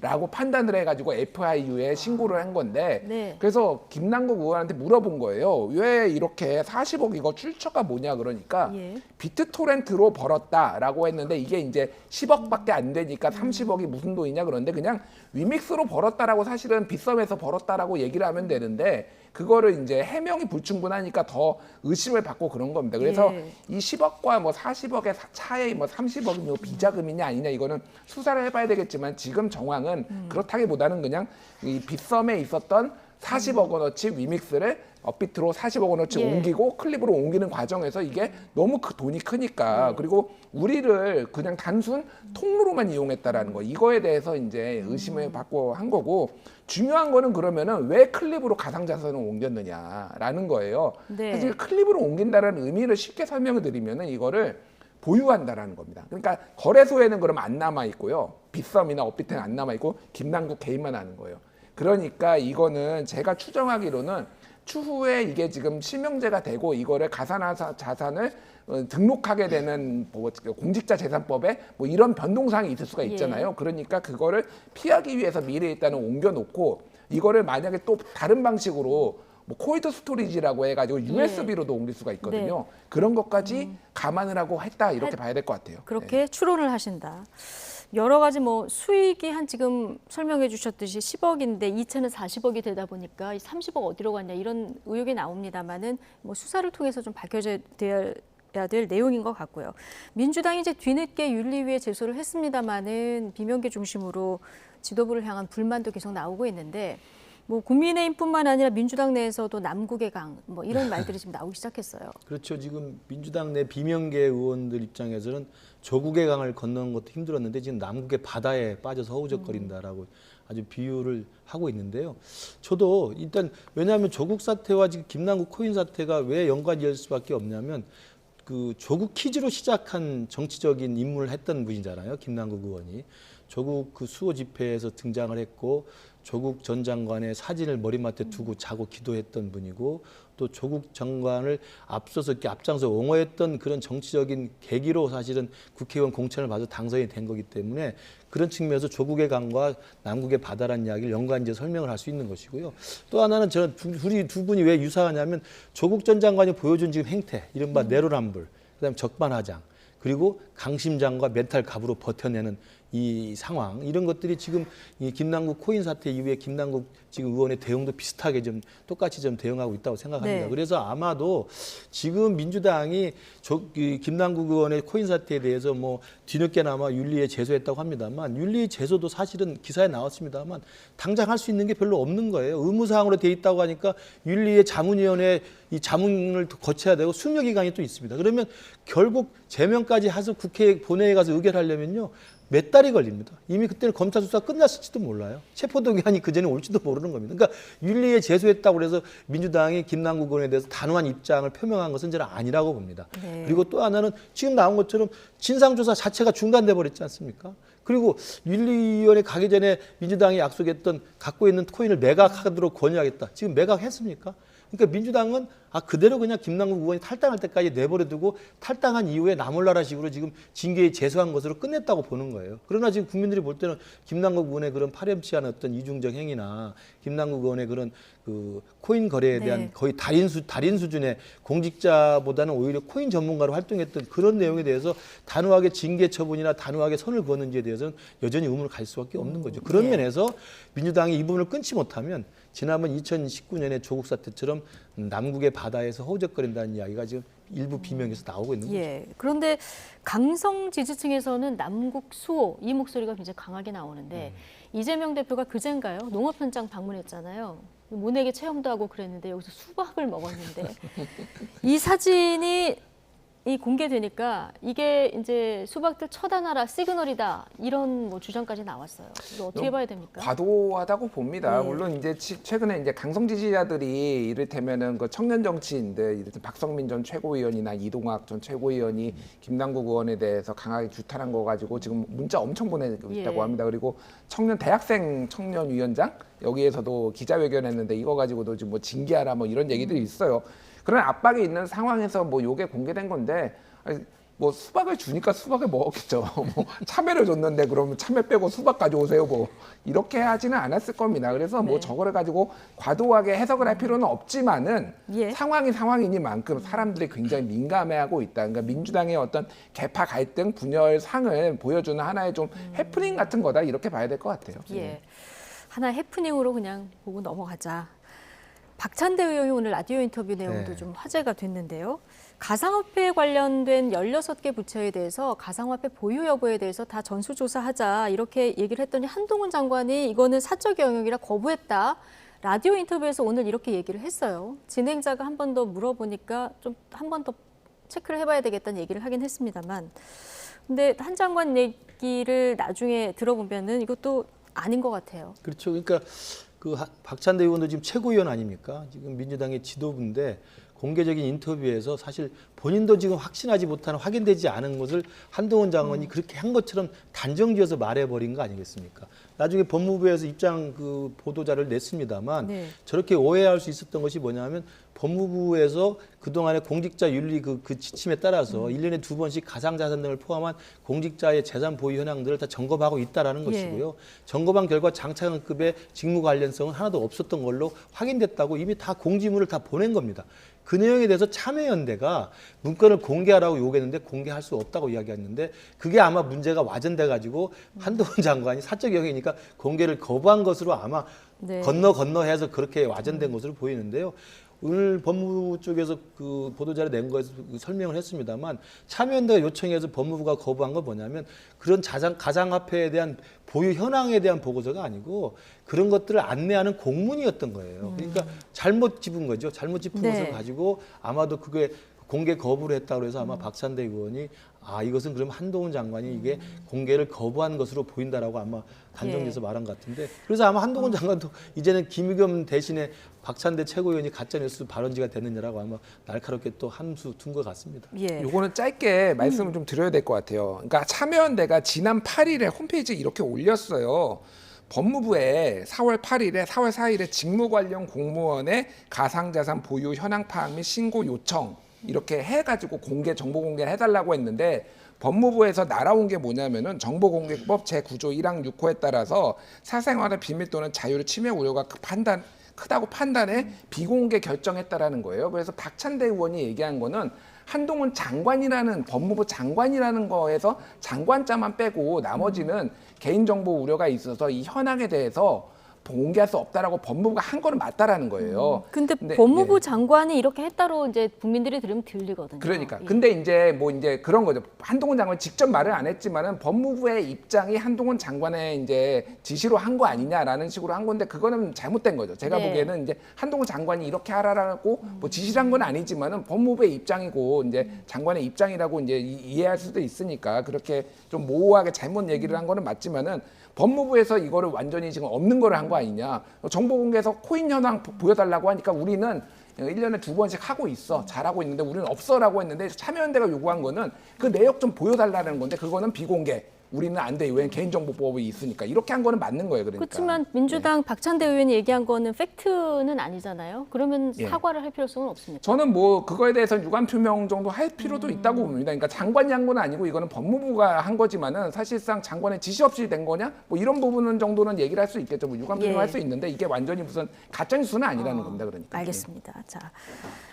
국민의힘 김선교 의원이 21대 총선에서 불법 후원금 모금 혐의를 받아서 재판을 받았는데요. 무죄를 확정받았어요. 그런데 의원직을 상실했어요. 어떻게 된 겁니까? 회계 책임자가 당선 무효에 해당하는 벌금 1,000만 원이 확정됐기 때문에 선거법에 따라서 이제 당선 무효가 된 겁니다. 그러니까 본인의 배우자, 가족 그리고 회계 책임자가 100만 원 이상의 벌금형을 받으면 당선 무효가 됩니다. 그래서 지금 어떻게 보면 본인인 김선교 의원은 무죄로 확정이 됐는데 본인이 같이 있었던 회계 책임자가 이 후원금 모집을 과다하게 모집했고 또 누락했고 이런 것들로 인해서 벌금 1,000만 원이면 사실 굉장히 중형이거든요. 벌금 1,000만 원이 대법원에 이번에 확정이 됐기 때문에 공직선거법상으로 이제 당선이 취소가 되고 의원직이 상실된 거라고 볼 수 있고요. 어떻게 보면 사실 본인 입장에서 억울하다고 볼 수가 있죠. 그러나 이제 회계 책임자도 그 국가에서 볼 때, 법으로 볼 때는 본인과 똑같은 한 몸으로 보는 것이기 때문에 아마 그런 식의 입법 취지에 따라서 이번에 당선 무효형이 확정된 것으로 보입니다. 지금 뭐 내년 총선이 4월이니까 임기가 1년 미만이라서 이건 공석으로 그대로 유지가 되는 거죠. 공석으로 네. 유지가 되는 거죠. 자, 오늘 또 직위 상실된 분이 또 한 분 계신데요. 많이들 기억하실 텐데 김태우 문재인 정부 당시의 청와대 특별감찰관, 지난해 지방선거에서 강서구청장에 당선이 됐죠. 자, 조국 당시 민정수석의 감찰 무마 사건 등등을 이제 폭로를 해서 관련해서 재판을 받았는데 공무상 비밀누설 혐의 인정이 돼서 오늘 대법원에서 확정 판결을 받은 거죠. 그러니까 뭐 이게 논란인 거죠. 네. 그러니까 뭐 김태우 강서구청장은 조국이 유죄면 저는 무죄여야 된다. 나는 이제 공익 제보자였다. 네. 인정도 받았다라고 하는 건데 이제 법원의 판단 취지를 봐야 돼요. 이게 1심이 2021년, 그러니까 재작년, 그리고 2심이 이제 작년, 이게 올해 대법원까지 나온 건데 이게 김태우 감찰 관리관이 뭐였냐면은 예. 본인이 폭로를 했는데 16개를 폭로를 했습니다. 언론에. 16개를 폭로를 했는데 이게 쉽게 얘기를 하면은 조국 유재수 감찰에 대해서 저격수로 나선 게 아니라 무차별 난사를 한 거예요. 총기 난사를. 그러니까 16개 중에서 그래서 검찰이 보기에 이거는 좀 과도하다. 그래가지고 예. 그 16개 중에서 5개를 기소를 합니다. 그러면 그중에서 나머지 11개는 공익신고자로서 한 것으로 본 뭐 거고. 공익신고자거나 이거를 기소할 정도로는 아니다. 예. 이제 판단을 한 거죠. 그 중에서 심각하다고 본 게 뭐 우윤군 주 러시아 대사 금품 수수 의혹. 그리고 뭐 특감반 첩보 보고서 뭐 예. 이를테면 김상준 철도 시설공단 뭐 이사장 비비 첩보 뭐 이런 거를 한 게 이게 공무상 뭐 누설을 한 것이고 실제 이게 확인이 사실로 확인이 안 된 것들이 많은 네. 거예요. 그러니까 이거를 첩보 단계에서 이렇게 다 해버리면 그 사람들의 명예도 문제가 되는 거잖아요. 그래서 1심에서 공익성이 어느 정도는 인정이 되지만 이건 너무했다 해도 너무했다라고 해서 1심에서 유죄. 그리고 윤석열 정부 때인 2심에서도 유죄, 그리고 3심에서도 법원 대법원까지 유죄가 나온 거예요. 그래서 본인이 억울할 수도 있지만은 정교하게 해야 된다라는 거예요. 아무나 본인이 정의라고 해가지고 막 질렀다가 이런 식으로 억울한 피해를 본 사람도 있기 때문에 이 부분에 있어서는 억울할 수도 있지만 본인이 좀 성찰을 하셔야 될 것 같아요. 공익신고에 어떻게 보면 좀 교훈이 될 수도 있는 이런 부분인데 여기는 임기가 많이 남았기 때문에 보궐선거 치러야 되는 거죠? 빠르면 올해 11월인데 아마 내년 4월에 올해 10월에 10월에 치릅니까? 네. 그래서 지금 우리 당으로서도 강서구청장 보궐선거가 굉장히 중요한 선거가 될 겁니다. 알겠습니다. 자, 오늘 두 분 말씀 여기까지 듣겠습니다. 김근식 전 국민의힘 비전전략실장, 김준일 뉴스톱 수석 에디터 두 분과 함께했습니다. 고맙습니다.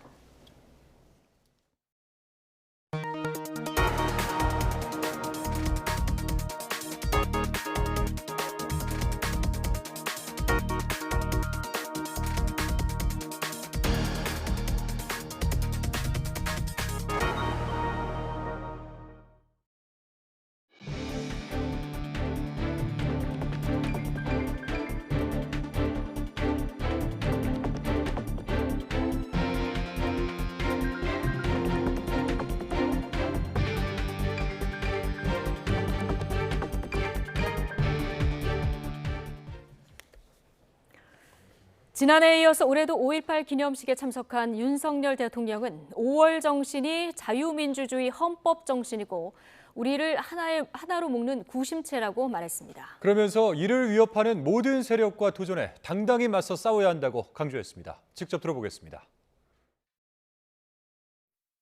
5월의 정신은 우리 자유민주주의 헌법 정신 그 자체이고 우리가 반드시 계승해야 할 소중한 자산입니다. 우리를 하나로 묶는 구심체입니다. 그리고 5월의 정신은 우리에게 자유민주주의를 지키기 위한 실천을 명령하고 있습니다. 우리가 5월의 정신을 잊지 않고 계승한다면 우리는 자유와 민주주의를 위협하는 모든 세력과 도전에 당당히 맞서 싸워야 하고 그런 실천적 용기를 가져야 합니다. 민주주의의 위기를 초래하는 안팎의 도전에 맞서 투쟁하지 않는다면 5월의 정신을 말하기 부끄러울 것입니다. 경찰이 최근 서울광장에서 열린 민주노총 건설노조 집회를 불법으로 규정하고 엄중한 책임을 묻겠다며 수사에 나섰습니다. 또 이번처럼 불법 전력이 있는 경우 집회를 제한하겠다는 방침도 밝혔는데 민주노총은 노조 탄압이라고 강력 반발했습니다. 임혜진 기자의 보도입니다. 지난 16일부터 서울 도심에서 1박 2일 동안 열린 민주노총 건설노조 집회. 검찰 수사에 항의하며 분신한 노조원 양회동 씨를 추모하면서 노동자에 대한 강압 수사를 중단하라 요구했습니다.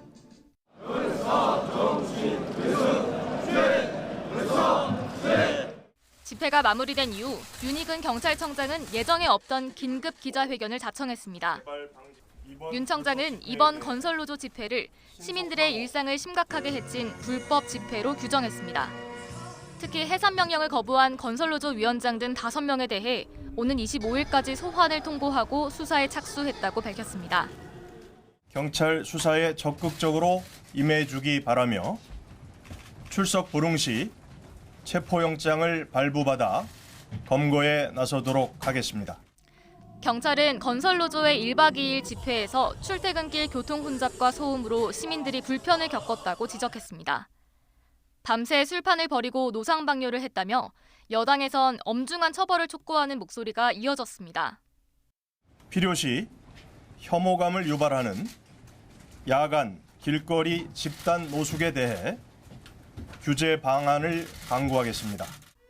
앞으로 있을 집회에 대한 강력한 단속도 예고했습니다. 기물을 파손하거나 경찰관 폭행은 없었지만 이번처럼 불법 전력이 있는 경우 집회를 금지하거나 제한하겠다는 겁니다. 이에 대해 민주노총은 집회는 원래 불편한 것이라며 경찰의 수사 착수는 노조 탄압이라고 반발했습니다. 헌법에서 보장한 기본권, 집회의 자유를 제약할 우려가 크다는 겁니다. 건설노조도 건폭 수사로 숨진 고 양회동 씨에 대해 경찰의 사과가 우선이라고 지적했습니다. 건설 현장 폭력행위 수사로 촉발된 노조원 분신 이후 노조의 반발과 집회에 대해 경찰이 엄정 대응 방침을 밝히면서 한동안 대립이 이어질 전망입니다. YTN 임혜진입니다. 대통령의 간호법에 대한 거부권 행사를 규탄하는 집회를 앞두고 정부가 전국 간호대학교의 학생동원 여부를 확인해 논란이 되고 있습니다. 교육부는 어제 전국 주요 간호대학교를 대상으로 학생들의 단체 행동 참석 여부와 공결 처리에 관한 사항을 확인한 것으로 알려졌습니다. 이에 대해서 교육부는 대학이 학생들에게 집회 참여를 유도하고 있다는 민원이 제기돼 사실 확인 차원에서 전화한 것이라고 설명했습니다.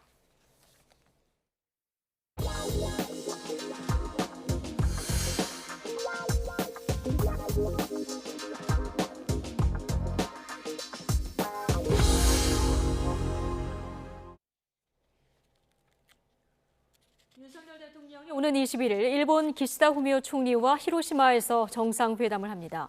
윤 대통령은 주요 7개국 G7 정상회의에 초청국 자격으로 초대돼 내일 일본으로 출국하며 방일 사흘째 기시다 총리와 대조할 예정입니다. 지난 7일 한국에서 정상회담을 한 지 2주 만이자 윤 대통령 취임 이후 5번째 한일 회담입니다. 한일 정상은 회담에 앞서 일본 히로시마 평화공원 내에 있는 한국인 원폭 희생자 위령비를 함께 찾아 헌화하고 참배할 것으로 전해졌습니다. G7 정상들은 이번 회의에서 우크라이나를 침공한 러시아와 타이완의 무력 시위를 이어가는 중국에 대해서 힘에 의한 현상 변경을 반대하고 법에 근거한 국제 질서를 지키겠다는 의지를 보이기로 했습니다. 기시다 후미오 일본 총리는 타이완을 위협하는 중국과 우크라이나를 침공한 러시아를 향해 힘에 의한 일방적 현상 변경을 허용하지 않는다는 메시지를 국제사회에 알리고 싶다고 밝혔습니다. 이에 대해서 중국 외교부는 타이완 문제와 관련해 불장난을 하는 자는 반드시 스스로 불에 타 죽을 것이라는 격한 표현으로 경고했습니다. 왕원빈 중국 외교부 대변인은 정례 브리핑에서 G7 정상회의 결과물에 대만 해협 평화와 안정의 중요성을 담는 방안이 추진되는 데 대한 질문에 대만 문제에 대한 도발과 불장난을 중단하고 14억 중국 인민의 대척점에 서지 말라면서 이같이 말했습니다. 충북 음성에서 70대 운전자가 몰던 승용차가 인도를 덮쳐 여학생 1명이 숨지고 1명이 크게 다쳤습니다. 운전자는 술을 마시지도 않았던 것으로 알려졌습니다. 이성우 기자입니다. 승용차 한 대가 교차로 경계석을 들이받은 뒤 반대편 도로로 쏜살같이 달려갑니다. 타이어처럼 보이는 물체가 차량 뒤편으로 날아가고 차량은 그대로 인도로 돌진합니다. 인도를 걷고 있던 여학생 2명은 미처 피할 겨를도 없이 승용차에 치입니다. 승용차는 학생들을 친 뒤 가드레일과 전신줄을 들이받고 나서야 멈춥니다. 오후 4시 50분쯤 충북 음성구 강곡면 감곡 사거리에서 77살 A씨가 몰던 차량이 10대 여학생 2명을 치었습니다. 중상을 당한 학생들은 119 구급대에 의해 대학병원으로 이송됐습니다. 사고 차량은 당시 충격이 얼마나 심했는지 형체를 알아볼 수 없을 정도로 찌그러졌습니다. 저희도 현장 갔을 때는 이미 사고 난 상황이었고 여학생 2명이 길에 쓰러져 있었고 한 명은 의식이 없었고요. 한 명은 좀 기절한 상태인데 승용차 운전자 A씨의 의식은 있는 것으로 전해졌는데 음주 측정 결과 혈중 알코올 농도는 감지되지 않은 것으로 알려졌습니다. 경찰은 A씨의 진술과 여러 가능성을 놓고 정확한 사고 경위를 조사하고 있습니다. YTN 이성호입니다. 상습 마약 투약 혐의를 받는 배우 유아인 씨에 대해서 경찰이 이르면 내일 구속영장을 신청할 것으로 보입니다. 서울경찰청 마약수사대는 마약류관리법 위반 혐의를 받는 유 씨에 대한 구속영장을 이번 주 안에 신청하겠다는 방침을 세우고 막바지 법리 검토 등을 하는 것으로 파악됐습니다. 유 씨는 프로포폴과 대마, 코카인 등 마약류를 과다 처방받거나 불법적으로 투약한 혐의를 받습니다. 충남 천안에 있는 접착제 공장에서 폭발과 함께 불이 나 직원 등 7명이 다쳤습니다. 보일러실에서 난 굉음을 확인하기 위해서 직원들이 모여있는 상태에서 폭발이 일어나 인명피해가 커진 것으로 조사됐습니다. 양동훈 기자입니다. 건물 안팎에서 시뻘건 화염이 치솟아오릅니다. 무섭게 뿜어져 나온 까만 연기는 하늘을 뒤덮을 정도입니다. 불 팡팡 터져서 여기가 다 동네 까맣었어. 충남 천안시 서북구에 있는 공장에서 불이 났다는 신고가 접수된 건 오전 10시쯤. 소방당국은 담당 소방서의 인력과 장비를 총동원하는 대응 1단계를 발령하고 1시간 반 만에 불을 껐습니다. 업체 대표 등 7명이 다쳤는데 이 중 5명은 중상으로 파악됐습니다. 폭발 당시 직원들이 보일러실에 모여 있어서 인명피해가 커진 거로 조사됐습니다. 화염이 발생한 폭발 이전에 꽝하는 소리가 먼저 났었고 관계자들이 나와서 확인을 하는 도중에 화염과 함께 커다랗게 2차 화염 폭발이 있었다고 합니다. 보일러실에서 시작된 불은 바로 옆 제조동까지 모두 태웠습니다. 화재 여파로 건물 천장이 완전히 무너져 내렸고 주변에는 불에 탄 자재와 파편들이 어지럽게 널려 있습니다. 경찰과 소방당국은 정확한 화재 원인을 확인하고 있지만 현장 목격자 모두가 다쳐 조사가 어려운 상황입니다. 불이 난 공장은 시트지 등에 쓰는 끈적끈적한 접착제를 만드는 곳인데 원료 상당수가 화재에 취약한 유독물질입니다. 유출된 유해 물질은 없는 거로 보고됐지만 아직 추가 폭발 위험이 남은 상황이라 정확한 화재 원인 조사까지는 시간이 더 필요할 전망입니다. YTN 양동훈입니다.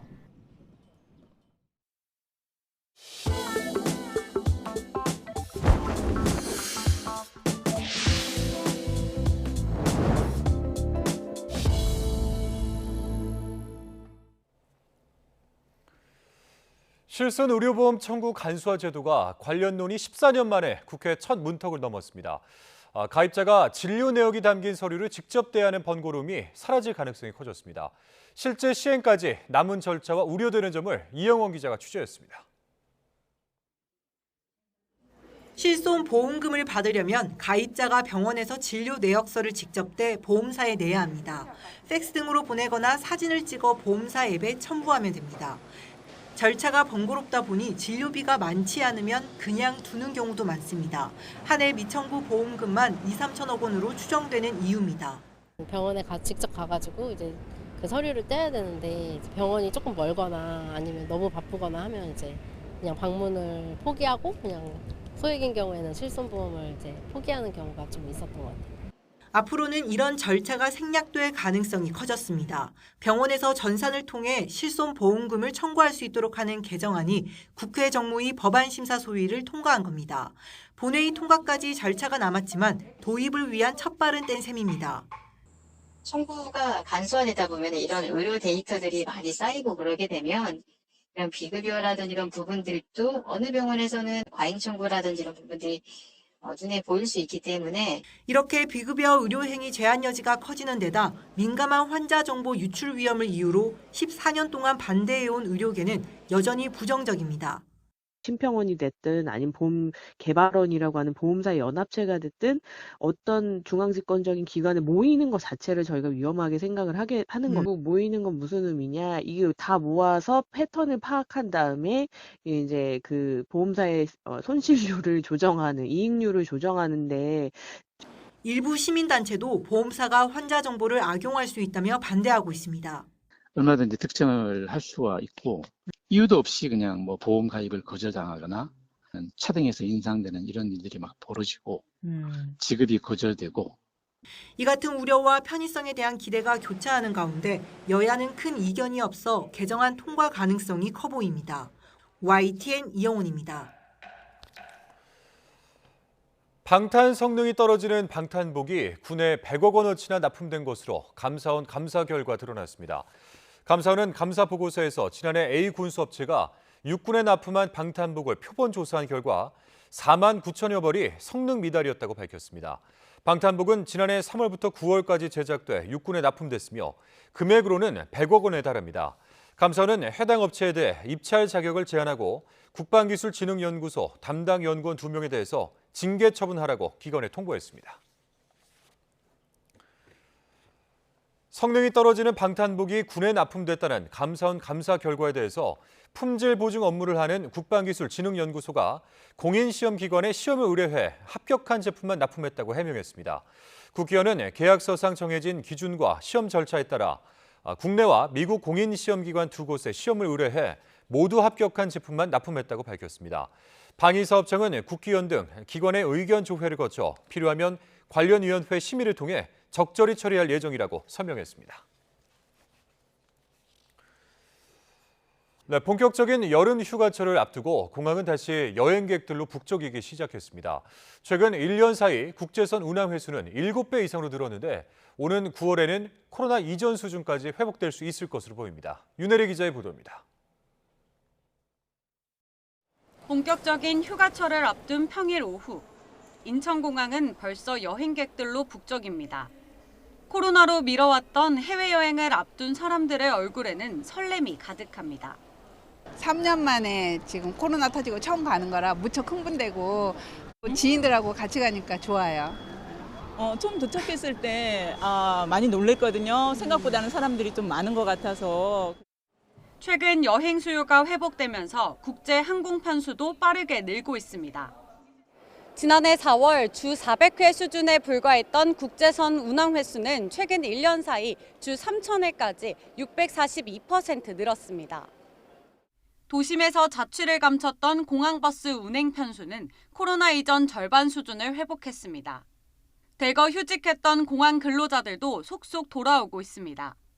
객실 승무원은 물론 조종사와 항공정비사, 보안요원 등 공항 필수 인력이 코로나 이전 수준과 비교해 90%가량 회복된 것으로 나타났습니다.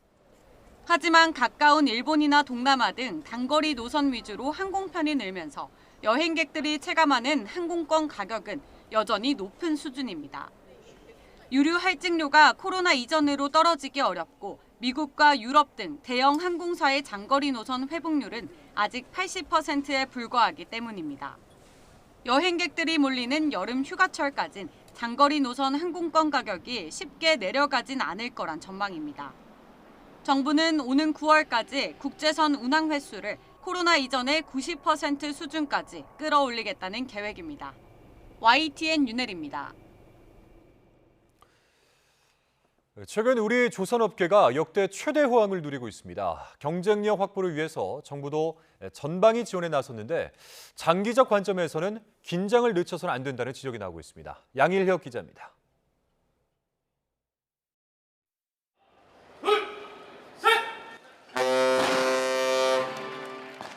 힘찬 기적소리와 함께 새 출발을 알립니다. 한국형 저장 탱크 기술을 적용한 국내 첫 LNG 벙커링선 블루웨일호입니다. LNG 7,500세제곱미터를 저장했다가 다른 LNG 추진선에 공급하는 바다 위의 이동 주유소입니다. 블루웨일호가 본격 운항을 하면 연료 공급의 시간적, 공간적 제약이 대폭 줄어들어 선박 운항의 효율성을 더욱 높일 것입니다. 국내 조선 산업은 우수한 품질과 기술력을 바탕으로 현재 순항 중입니다. 올해 1분기 세계 선박 시장의 40%를 점유하며 세계 1위를 달성했고 수주 잔량도 지난 2011년 이후 최고 수준을 기록하며 3년치 넘는 일감을 확보했습니다. 물들어온 조선산업 호조에 발맞춰 정부도 팔을 걷어붙였습니다. 핵심 기자재를 국산화하고 미래 선박 기술을 선점하는 데 올해 1,800억 원을 집중 지원합니다. 조선사가 정해진 기한에 배를 완성하지 못해도 보증기관이 선수금을 대신 지급하는 선수금 환급 보증 제도도 확대합니다. 하지만 수주 훈풍과 정부의 전폭적인 지원에도 안심하긴 이릅니다. 당장 국내 조선 빅3의 올해 1분기 영업 실적을 보면 삼성중공업은 5년 6개월 만에 흑자 전환에 성공했지만 HD 한국조선해양과 한화오션으로 전환을 앞둔 대우조선해양은 적자를 면치 못했습니다. 실적이 본격적으로 반영되는 2분기에는 나아질 거란 기대입니다. 하지만 글로벌 경기 침체 여파로 뚝뚝 떨어지고 있는 운임료는 최근 날개를 단 조선업의 발목을 잡을 수 있다는 지적입니다. 최근에 이제 교역량이 많이 좀 줄면서요. 전 세계적으로 아마 선박을 이용한 물동량은 별로 늘어나지 않을 거라는 그런 우려도 나오고 있기에 해서 그런 것들이 중장기적으로는 조선업계에 애로가 되지 않을까. 게다가 중국이 저가 수주에 공세를 펼치고 있는 만큼 고부가 친환경 선박 기술 개발로 경쟁력을 확보해야 한다는 분석도 많습니다. YTN 양일혁입니다. 대한항공과 아시아나의 기업 결합을 심사 중인 유럽연합이 합병 시 경쟁 제한 가능성이 우려된다는 부정적인 의견을 제시했습니다. 집행위원회는 합병 시 한국과 프랑스, 독일, 이탈리아, 스페인 간 4개 노선에서 승객 운송 서비스 경쟁이 위축될 수 있고 유럽과 한국 간 모든 화물 운송 서비스의 경쟁이 위축될 우려가 있다고 설명했습니다.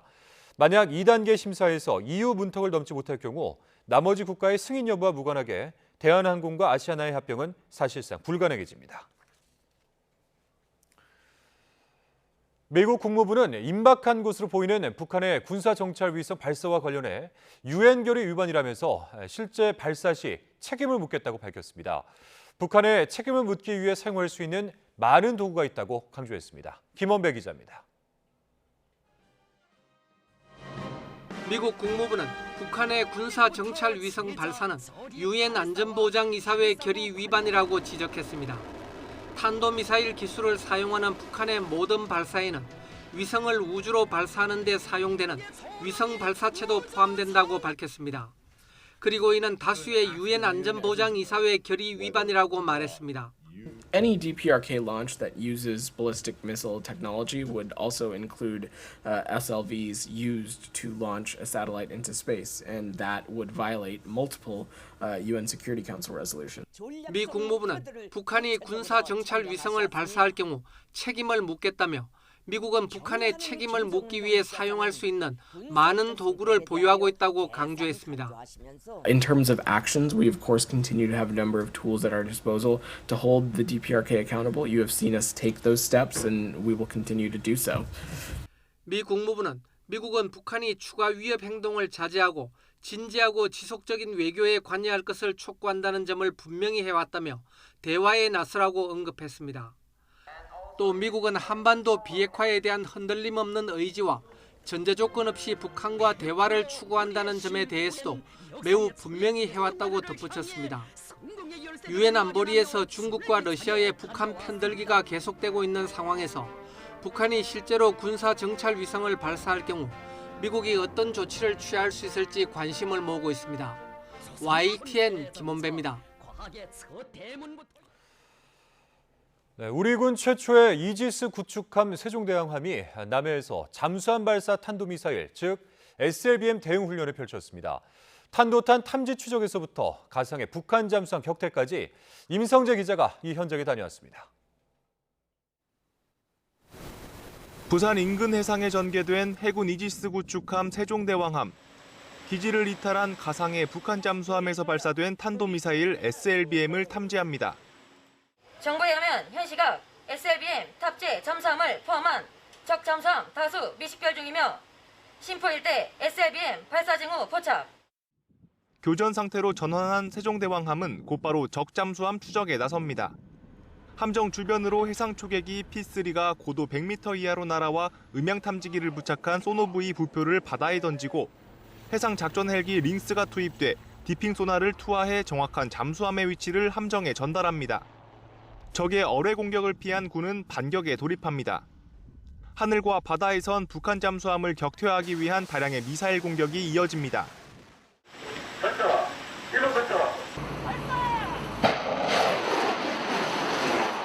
세종대왕함 갑판 위에 있는 수직 발사대입니다. 모두 128개 발사대에는 대공미사일 SM-2와 대잠미사일 홍상어 등 다양한 무기체계가 탑재됩니다. 결국 가상의 적 잠수함은 우리 군의 반격 끝에 수장됐습니다. 적의 다양한 위협에 대비해 실전과 같은 강도 높은 교육훈련으로 최상의 전투준비태세를 유지하고 언제 어디서 어떠한 상황에서도 적이 도발하면 단호하고 강력하게 응징하겠습니다. 1000km 이상 대공미사일 1000여 개를 탐지하고 추적할 수 있는 이지스 레이더를 탑재한 세종대왕함은 북한의 핵미사일 위협에 대응하기 위한 한국형 3축 체계의 핵심입니다. 현재 우리 군은 세종대왕함을 포함해 율곡이 2함과 서해 류성룡함 등 이지스함 3척을 운용하는 데 이어 요격 기능까지 갖춘 정조대왕함을 전력화하는 데 속도를 내고 있습니다. 또 다른 3축 체계의 핵심으로 SLBM 반격에 나설 수 있는 3,000톤급 도산 안창호함 등 잠수함 전력도 매일 바다를 지키고 있습니다. YTN 임성재입니다. 줄리 터너 미국 북한 인권특사 지명자가 인준청문회에서 북한의 인권 침해 책임 규명에 나서겠다고 밝혔습니다. 이 터너 지명자는 북한의 인권 증진을 위해 유엔 안전보장이사회 등 국제적 차원의 노력을 해나가겠다고 강조했습니다. 김선희 기자입니다. 줄리 터너 북한 인권특사 지명자는 미 상원에서 열린 인준청문회에서 코로나19로 북한의 인권 상황이 한층 더 열악해졌다고 밝혔습니다. The human rights situation in the DPRK is one of the most protracted human rights crises in the world. And the COVID-19 pandemic has allowed Kim Jong-un to tighten his control over all aspects of life in the isolated country. 특히 북한 주민들에 대한 착취와 학대는 북한의 무기 프로그램 자금 조달과 연관이 있다고 지적했습니다. The regime's human rights abuses are inextricably linked to its weapons program, which are funded through the exploitation and abuse of the North Korean people. 한국을 비롯한 동맹국들과 함께 북한의 인권 침해 책임 규명에도 나서겠다고 말했습니다. 북한의 인권 증진을 위해 유엔 안전보장이사회 등 국제적 차원의 노력을 해나가겠다고 강조했습니다. I will prioritize efforts to resume the open briefing at the UN Security Council on the human rights situation in the DPRK and coordinate with like-minded governments to advance accountability for those responsible for human rights violations in the DPRK. 북한의 가족을 둔 미국 내 이산가족 상봉에는 더 구체적인 노력을 기울이겠다고 밝혔습니다. 북한 인권특사는 미국 정부의 대북 인권 정책과 집행 전반에 관여하는 대사급 직책입니다. 터너 지명자는 전임 로버트 킹 특사가 물러난 이후 무려 6년의 공석 끝에 북한 인권 특사에 지명됐습니다. 청문회에서도 터너 지명자에 대한 질문은 한 개밖에 안 나오는 등 북한 인권 문제에 대한 미국 상원의 무관심을 드러내기도 했습니다. YTN 김선희입니다. 사업가로부터 청탁과 함께 뒷돈을 받은 혐의로 기소된 더불어민주당 노웅래 의원의 첫 정식 재판이 내일 열립니다. 서울중앙지방법원은 내일 오전 노 의원의 뇌물수수와 정치자금법 위반 등 혐의 첫 공판기일을 엽니다. 법원은 함께 기소된 사업가 박모 씨의 뇌물 공여 혐의와 지난 2020년 2월 21대 총선을 앞두고 이정근 전 민주당 사무부총장에게 불법 정치자금 3억 원을 건넨 혐의도 함께 병합해 재판하기로 했습니다. 노 의원은 지난 2020년 2월부터 12월까지 박 씨로부터 사업 편의를 봐달라는 청탁과 함께 21대 총선과 민주당 전당대회 비용 등의 명목으로 5차례에 걸쳐 6천만 원을 수수한 혐의를 받고 있습니다. 재작년 4.7 재보궐선거 당시 허위 사실을 공표한 혐의로 재판에 넘겨진 박형준 부산시장이 무죄를 확정받았습니다. 대법원은 오늘 박 시장에게 무죄를 선고한 원심을 확정했습니다. 박 시장은 재작년 보궐선거 당시 2009년 이명박 정부 청와대 홍보기획관으로 일하면서 국가정보원이 작성한 4대강 관련 사찰 문건에 관여했다는 언론 보도를 여러 차례 부인했습니다. 그러나 검찰은 박 시장이 국정원의 사찰 사실을 모르지 않았고 관련 내용을 보고받았는데도 허위 사실을 공표했다고 보고 재판에 넘겼습니다. 네, 지난달 고속도로를 달리던 택시가 도로 한복판에 있던 이 철제 구조물을 들이받아 기사가 다쳤습니다. 화물차가 떨어뜨리고 간 낙하물로 보이는데 사고 지점에는 CCTV가 없어서 범인을 잡는 데 난항을 겪고 있습니다. 안동준 기자의 보도입니다. 깜깜한 밤 택시 한 대가 고속도로를 달립니다. 그런데 도로 한복판에 벼랑간 철제 구조물이 나타나고 택시는 멈출 새도 없이 그대로 들이받고 맙니다. 구조물이 시야에 들어오고 나서 충돌하기까지 딱 1초가 걸렸습니다.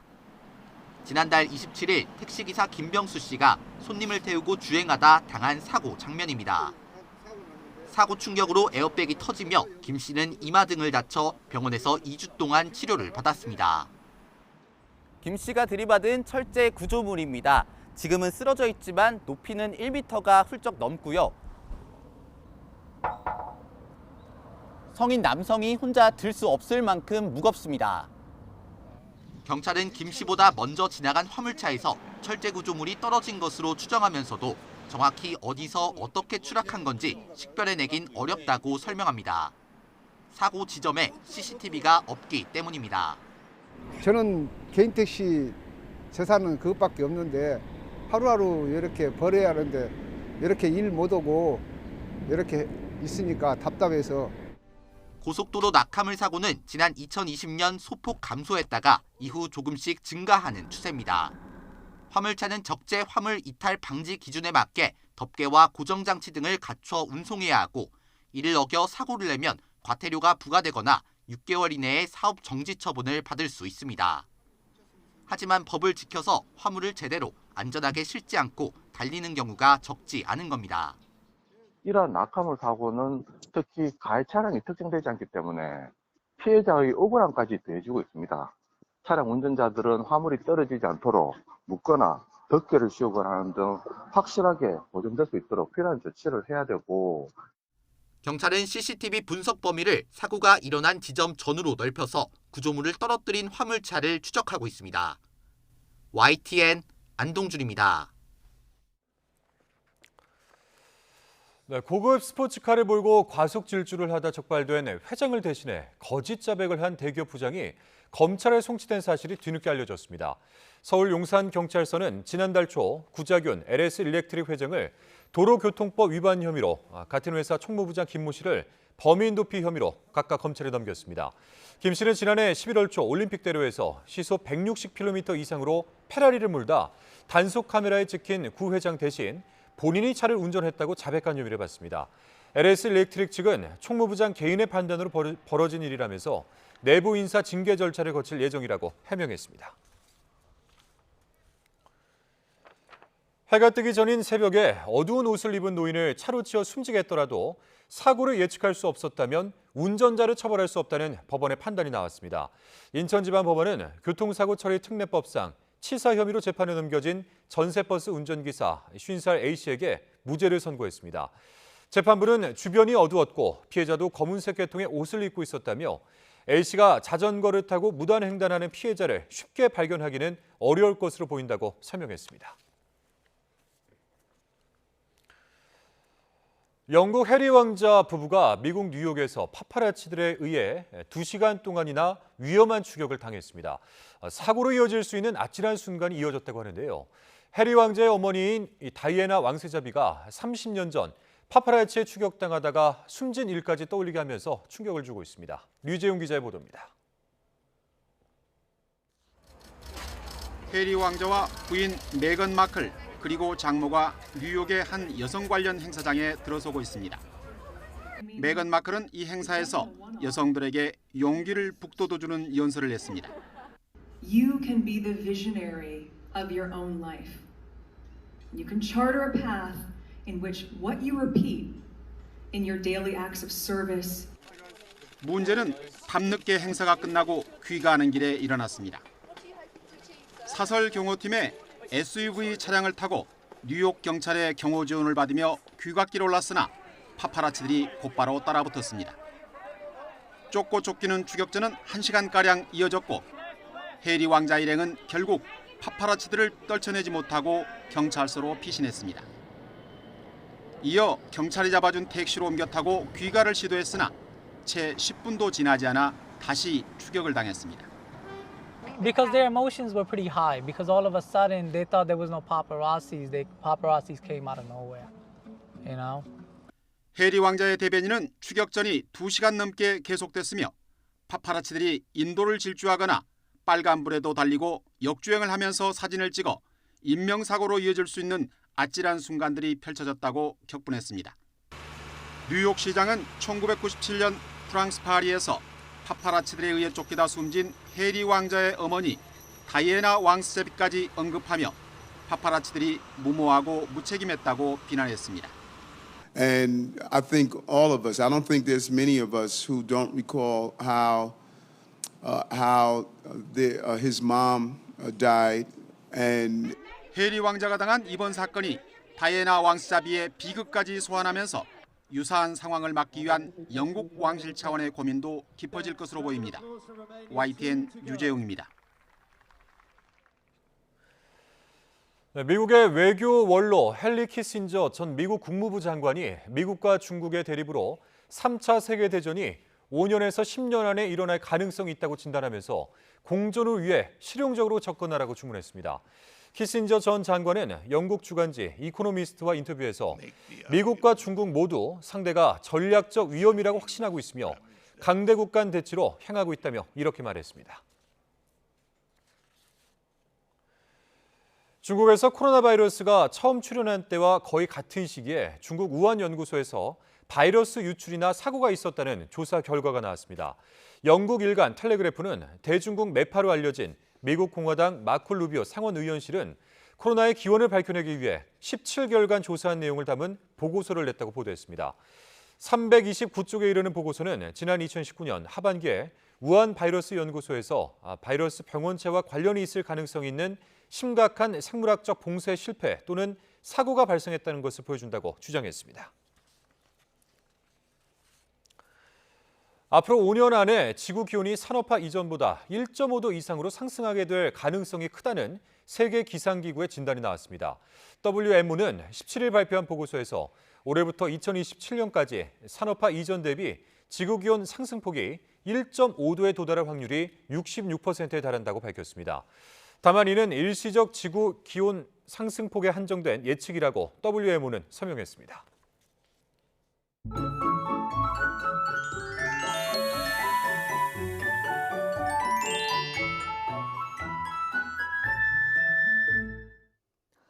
오늘 더위를 식혀주는 비가 내렸습니다.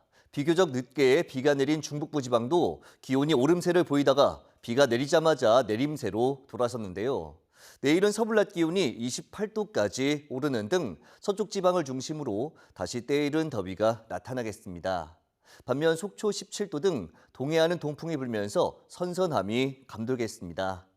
내일 내륙은 구름만 많겠지만 제주도와 영남 해안은 오전까지, 강원 동해안을 중심으로는 낮까지 비가 내리는 곳이 있겠습니다. 제주도에는 강풍을 동반한 최고 40mm의 비가 더 오겠고 영남 남해안과 동해안에는 5에서 20mm의 비가 내리겠습니다. 내일 아침 기온 오늘보다 1도에서 6도가량 낮겠습니다. 서울 17도, 대전 16도, 광주 16도, 부산도 16도로 예상됩니다. 낮 동안에는 서쪽 지방을 중심으로 기온이 크게 오르겠습니다. 서울 28도, 대전 26도, 광주 26도, 포항 20도로 예상됩니다. 이번 주말에는 대체로 맑은 날씨가 이어지겠지만 중부지방은 일요일 오전에 구름이 잔뜩 낄 전망입니다. 날씨 정보였습니다. 네, 목요일 뉴스나이트 마치겠습니다. 함께해 주신 여러분 고맙습니다.